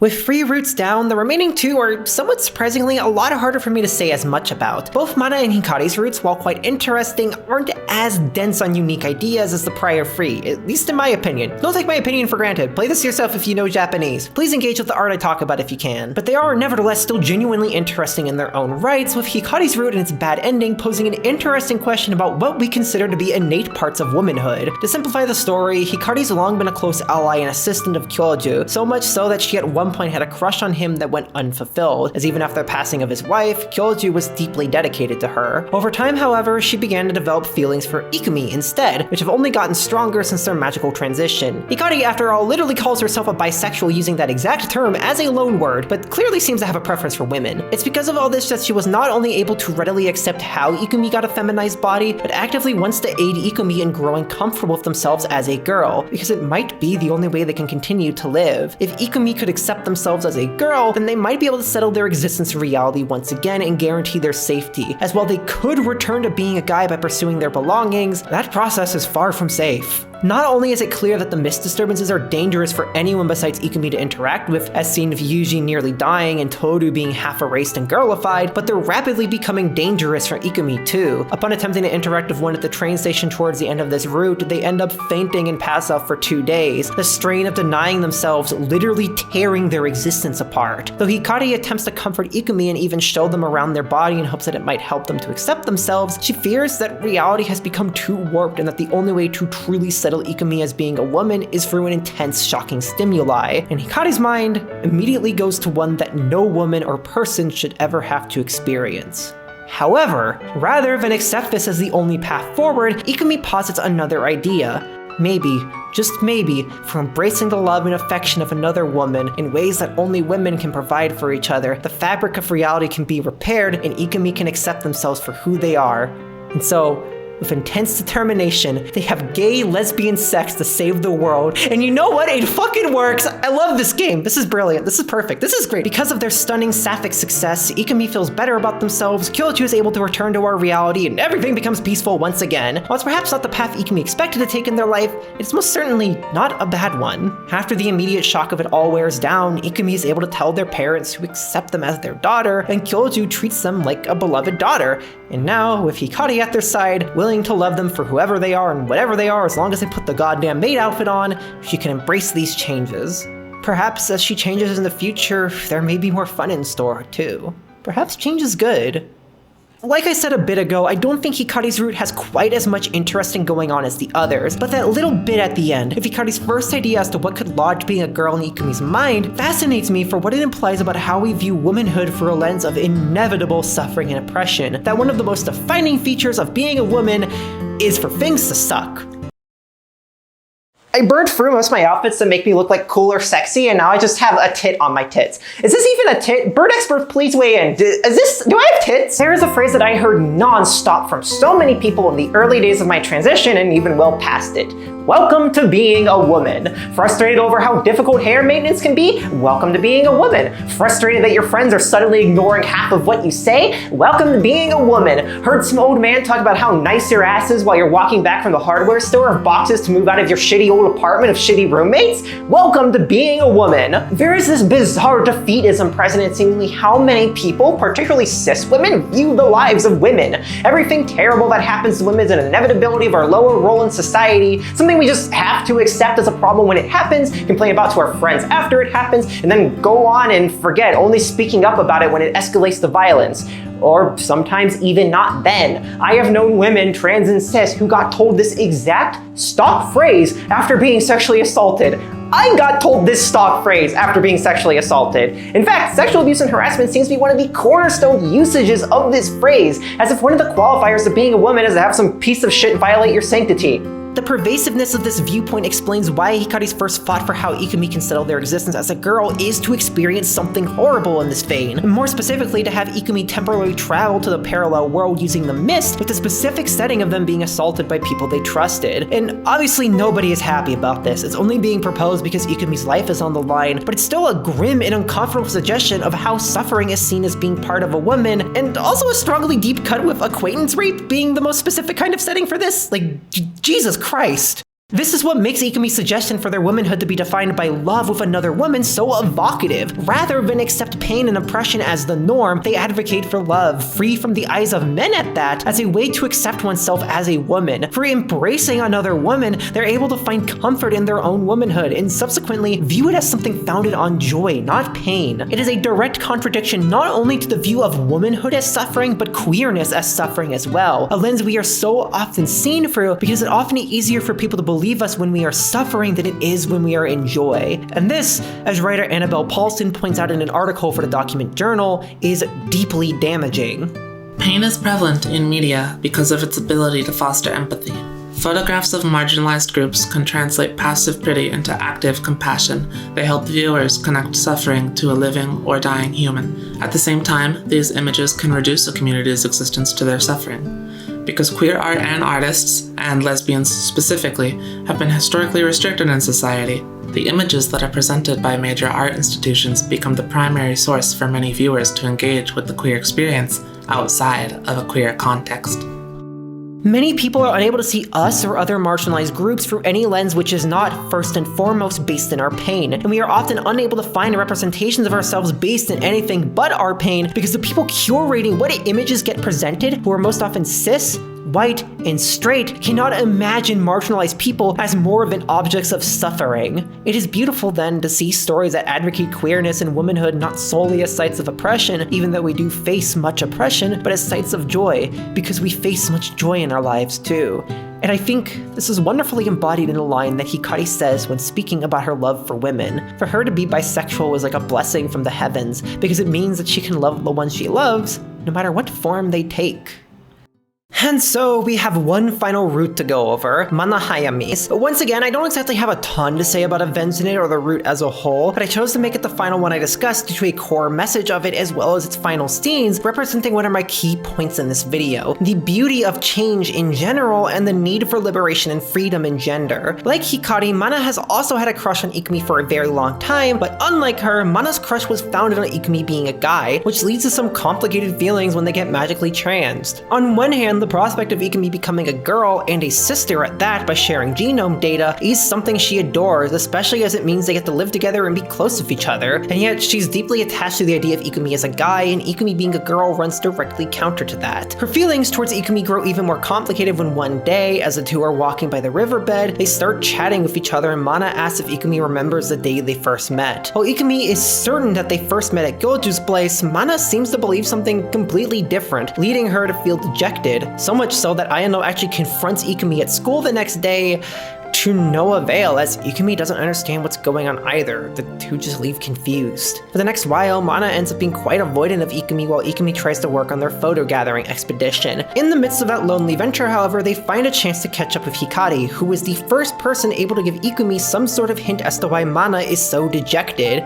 It has to do with her hair. It was, after all, rather short when they first met, and what stereotypical time do girls cut their hair in Japan other than a loss of love? Though not a complete reason of itself or even entirely accurate, this hint gives Ikumi something to ponder on, and it turns out to be the right direction as Ikumi stumbles into something interesting while digging through their belongings to help Gyoju out. An old photo of a bunch of kids playing by the riverbank, including one who looks like Mana, but so much more boyish that Ikumi didn't even realize it was them at the time. Ikumi attempts to talk with Mana about this, but she's still hurt by them forgetting and not understanding the true reason why she began growing her hair out. The next day, after Hikari and Ayano invite the two of them to a pool party to help everyone make up, Ikumi is finally able to put everything together after some guys attempt to hit on her, and specifically focus in on her long, flowing hair as a feminine, beautiful charm point. Ikumi immediately goes to speak of Hikari and pieces together what this all means. Mana, all those years back after their first meeting, grew her hair out to be cuter and girlier so Ikumi would notice her. It was a drastic and important change to her image in her mind, so when Ikumi revealed they not only forgot about it but didn't even remember who she was before it hurt. But now Ikumi understands how important all this is and goes to Mana to confirm it all, and confess that they too have had a crush on Mana for a long time. With Mana happy that Ikumi understands and both of them overjoyed to be lovers, they take a step forward in their lives. And yet there still remains a question. What about Ikumi's gender? All this time, as in every other route, Ikumi has grown more uncertain about what they want to be, and Mana is still holding on to hopes that Ikumi could be a guy again. Would Mana love them if they opted otherwise? The answer to that question ends up being a very simple yes. After learning from Hikari about Ikumi's unstable existence that pushes them and Mana to retrieve the last of Ikumi's fangs, the two spend one last day out as sisters and return home to embrace each other. Mana realizing in the midst that she'd be okay with Ikumi being a girl, because their love is more important than Ikumi's gender. Even though Ikumi can now finally return to being a guy, it's nice to know that their partner appreciates them no matter what. Which is good, because Hikari was not exaggerating about Ikumi's existence becoming unstable. The morning after that romantic encounter, Ikumi doesn't wake up as Ikumi Kurohashi, but Ikumi Hayami. It turns out that Ikumi's existence has become so unstable that they've effectively become Schrodinger's gender fluid. So wait, no, I'm sorry, that sounds terrible. Schrodinger's transfemme, Schrodinger's genderqueer, whatever. Point is that while they as a person are fine, which body they inhabit is uncertain until they're observed. It's kind of annoying for Ikumi at first, but they grow accustomed to it and find it to be fun in the end. There's nothing wrong with a little spice in life after all. Though there may not be many points for me to commentate on here, Mana's route still shows two things I find endearing and I believe very important to understanding Ai Mai Misuto on the whole. The first is how this route represents a hereto unseen conclusion for Ikumi's identity, which is completely different from all the rest. All four of the other routes see Ikumi accepting themselves as having a feminized body and enjoying it, with varying degrees of comfort in the typical roles of a girl in society. Yuuji's route, for instance, represents one far end, the two actually getting married and starting a family, while Ayano's route sees Ikumi acting basically exactly the same as they did before transition, and with a partner who's some form of non-binary. This route then shows that Ikumi, like the Hagino twins, really can grow into any identity that life throws at them. Despite some trouble at first and continual frustration over sudden boy moding in the middle of the day to the unforeseen Schrodinger transfemme events, Ikumi is pretty chill over having a fluid, ever-changing gender identity and body, enjoying girl exploits one day and boy exploits the next, with many people supporting her. It reinforces a message and line of thinking which is brought up constantly throughout the game, particularly by Hikari. What makes somebody who they are is not what body they have, but their heart and their soul. As I interpreted for the greater whole of this game, hearts and souls don't have gender and they're pretty darn adaptable little things. While we do have preferences and we must always respect them, we are ultimately far more flexible than a binary could ever allow. I believe this works beautifully as a message which is simultaneously affirming of gender identity as something important and meaningful to all those who hold one dear, while also saying that we are more than our gender. It also allows for characters like Ikumi to hold on to their pre-transition past as a part of themselves rather than a wholly separate being, a point I adore for how it runs counter to the born like this narratives that are so popular about us. This narrative for some trans people isn't entirely wrong per se. I myself had a strong conception of myself as a woman as soon as I learn what a gender was, and I've known people who strongly attest to being a boy or a girl from a young age the same way that cis people do. But it's a narrative which is also deeply reductive, ignoring not only the complexity in those such as myself who have had less complicated journeys for gender identity, but it often erases all other narratives. This, of course, is particularly problematic for more fluid identities. If the only narrative of transness, of change in gender, is that of a radical shift from one side to another, of having always known something was wrong, then what room does that leave for people to be able to explore themselves? What room does this leave for people to be able to make change apropos of no grander conceptions and grow? The answer is none. And I think this is by design. Trans people gained marginal acceptance through these narratives because these narratives are the absolute least challenging to binary conceptions of gender and sex. If the understanding of gender and sex are that they are fixed at birth, such as how everything from our birth certificates to our IDs would imply, then the only way they can be verifiably wrong is for something to have gone wrong at birth. Excess estrogen in the womb, a genetic hiccup, and so forth.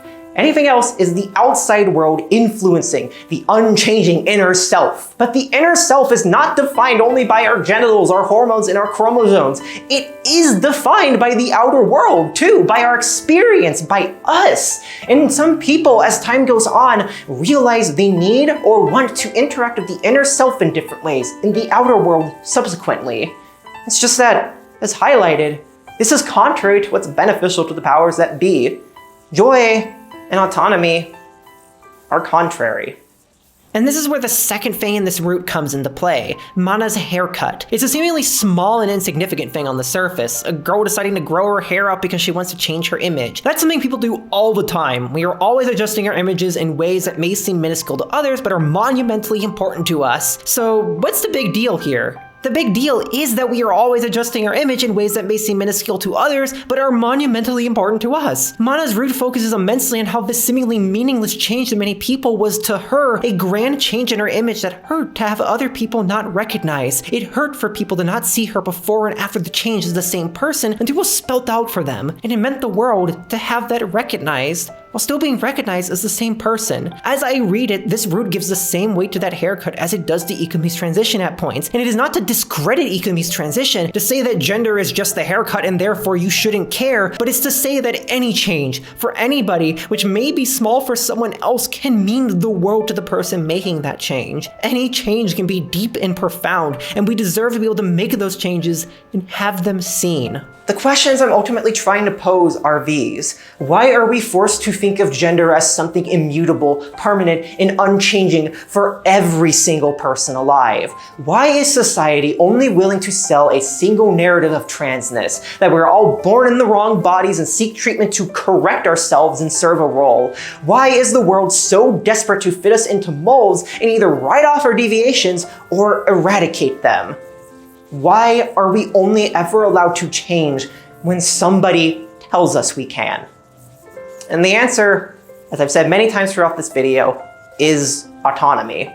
It is that the freedom for us to change, to treat our bodies and our gender like we treat our hair or our makeup, is a level of autonomy that spits in the face of binary systems which would seek to define us in the simplest terms possible, which only tolerates bugs if all but an acceptable level of failure can be coded out. We are not allowed the autonomy to change unless the change is vetted by a committee of corporations and oligarchs who have fitted themselves as the natural rulers of the world. We are not allowed the autonomy to decide what our bodies are and can be, stamps put onto papers from the moment of birth. We are not allowed the autonomy to explore with our lives decided for us by the people who control information and wealth.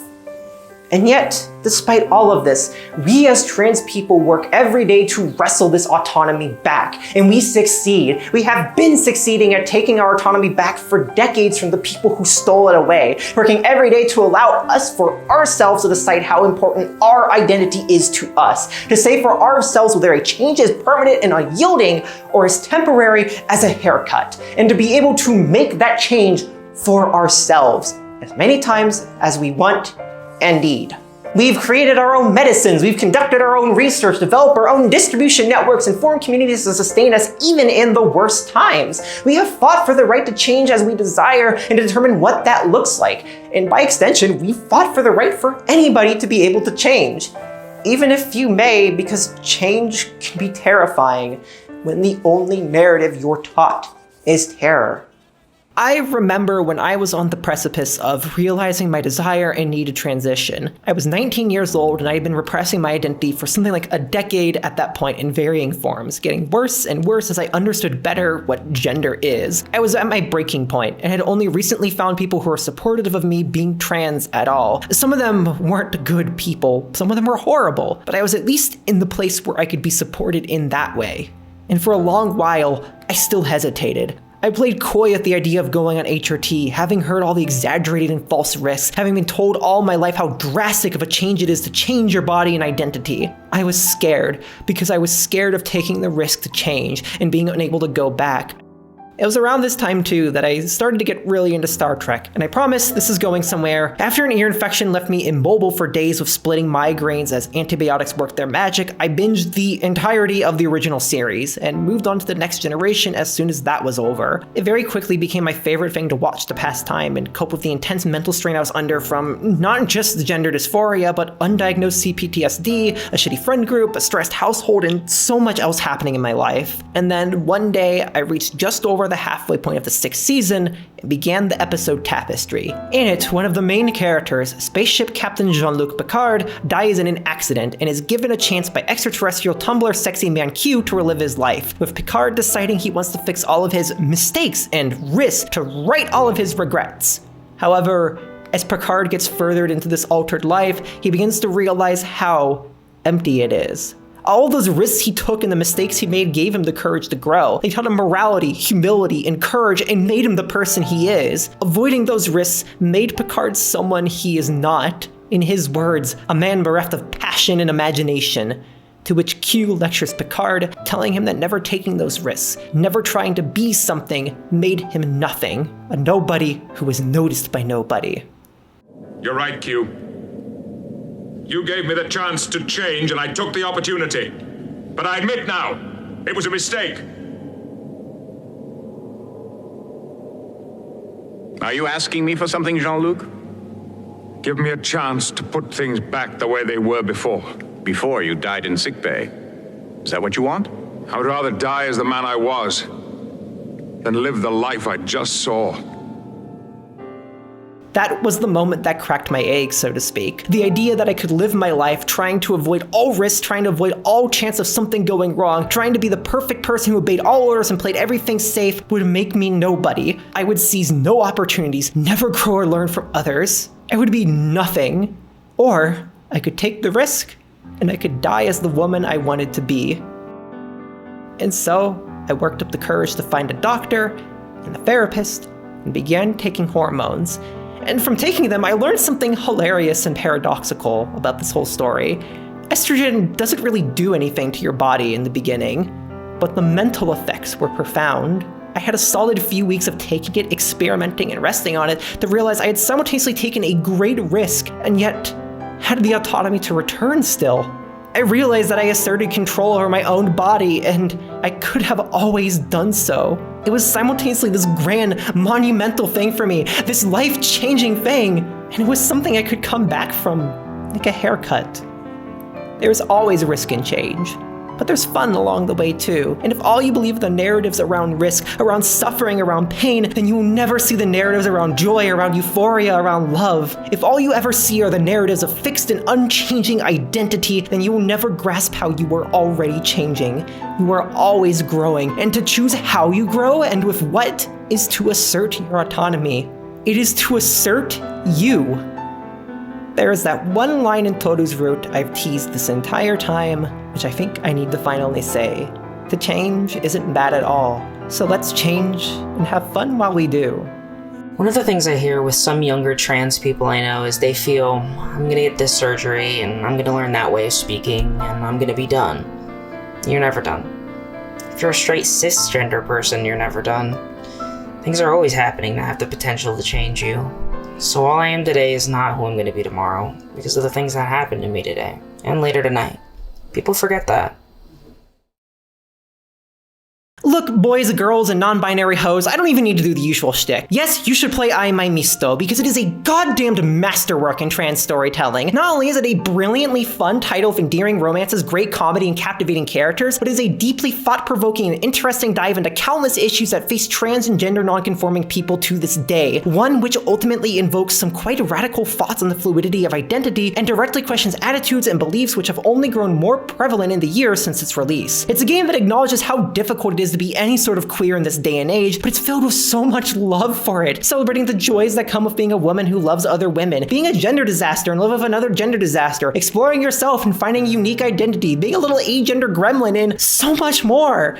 And thankfully, the game is very easy to find these days. Used copies are available here and there on the secondhand market, but far more importantly, it's on a wide variety of digital Japanese storefronts, including the people who helped make this video possible, the L site. Legit, if you want to check this game out, and you totally should, they are by far the simplest way to get a hold of it. I think it's a bit expensive at 7,000 yen or so, but they're always running sales and giving away coupons that should make it affordable for most folks. It's just a shame that Kiyomizu, the writer, kind of petered out after this. They put out a bunch of Nuki in the 4 years following this title's release before vanishing entirely, with none of what they put out seeming to aim anywhere near as high as this. And given the current state of the world with trans issues and what narratives are getting pushed about us, I think it's high time we not only get something like this again, but highlight what is being made. Plenty of incredible, creative artists are putting out fascinating and beautiful trans titles on places like Itch.io and DL's site, waiting to be found and shared like suspiciously estrogen-flavored candy. Nadia Noah is one that immediately comes to mind for games like Slime Feed and Hopeless Junction, but there's plenty of others to be found in places like the Trans Joy Jam and the Queer Erotica bundle on Itch.io, and translated tags on DL's site. You just gotta poke your head around and you'll stumble into God knows what cool things. And in times like this, I think we need to find narratives that bring us joy and make us feel empowered. The fascists in power and others who want to push us down are betting on us cowering in fear to have their way. They want us to become silent and lose hope. And perhaps above all, they want the narratives around us and what we do with our bodies to center around risk, danger, suffering, and death. They want to be the ones with the authority over our bodies.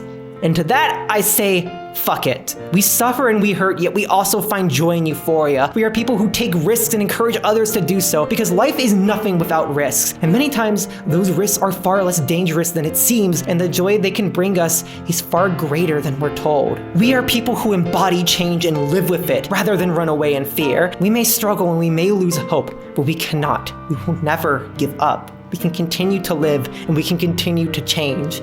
And we can have fun while we do.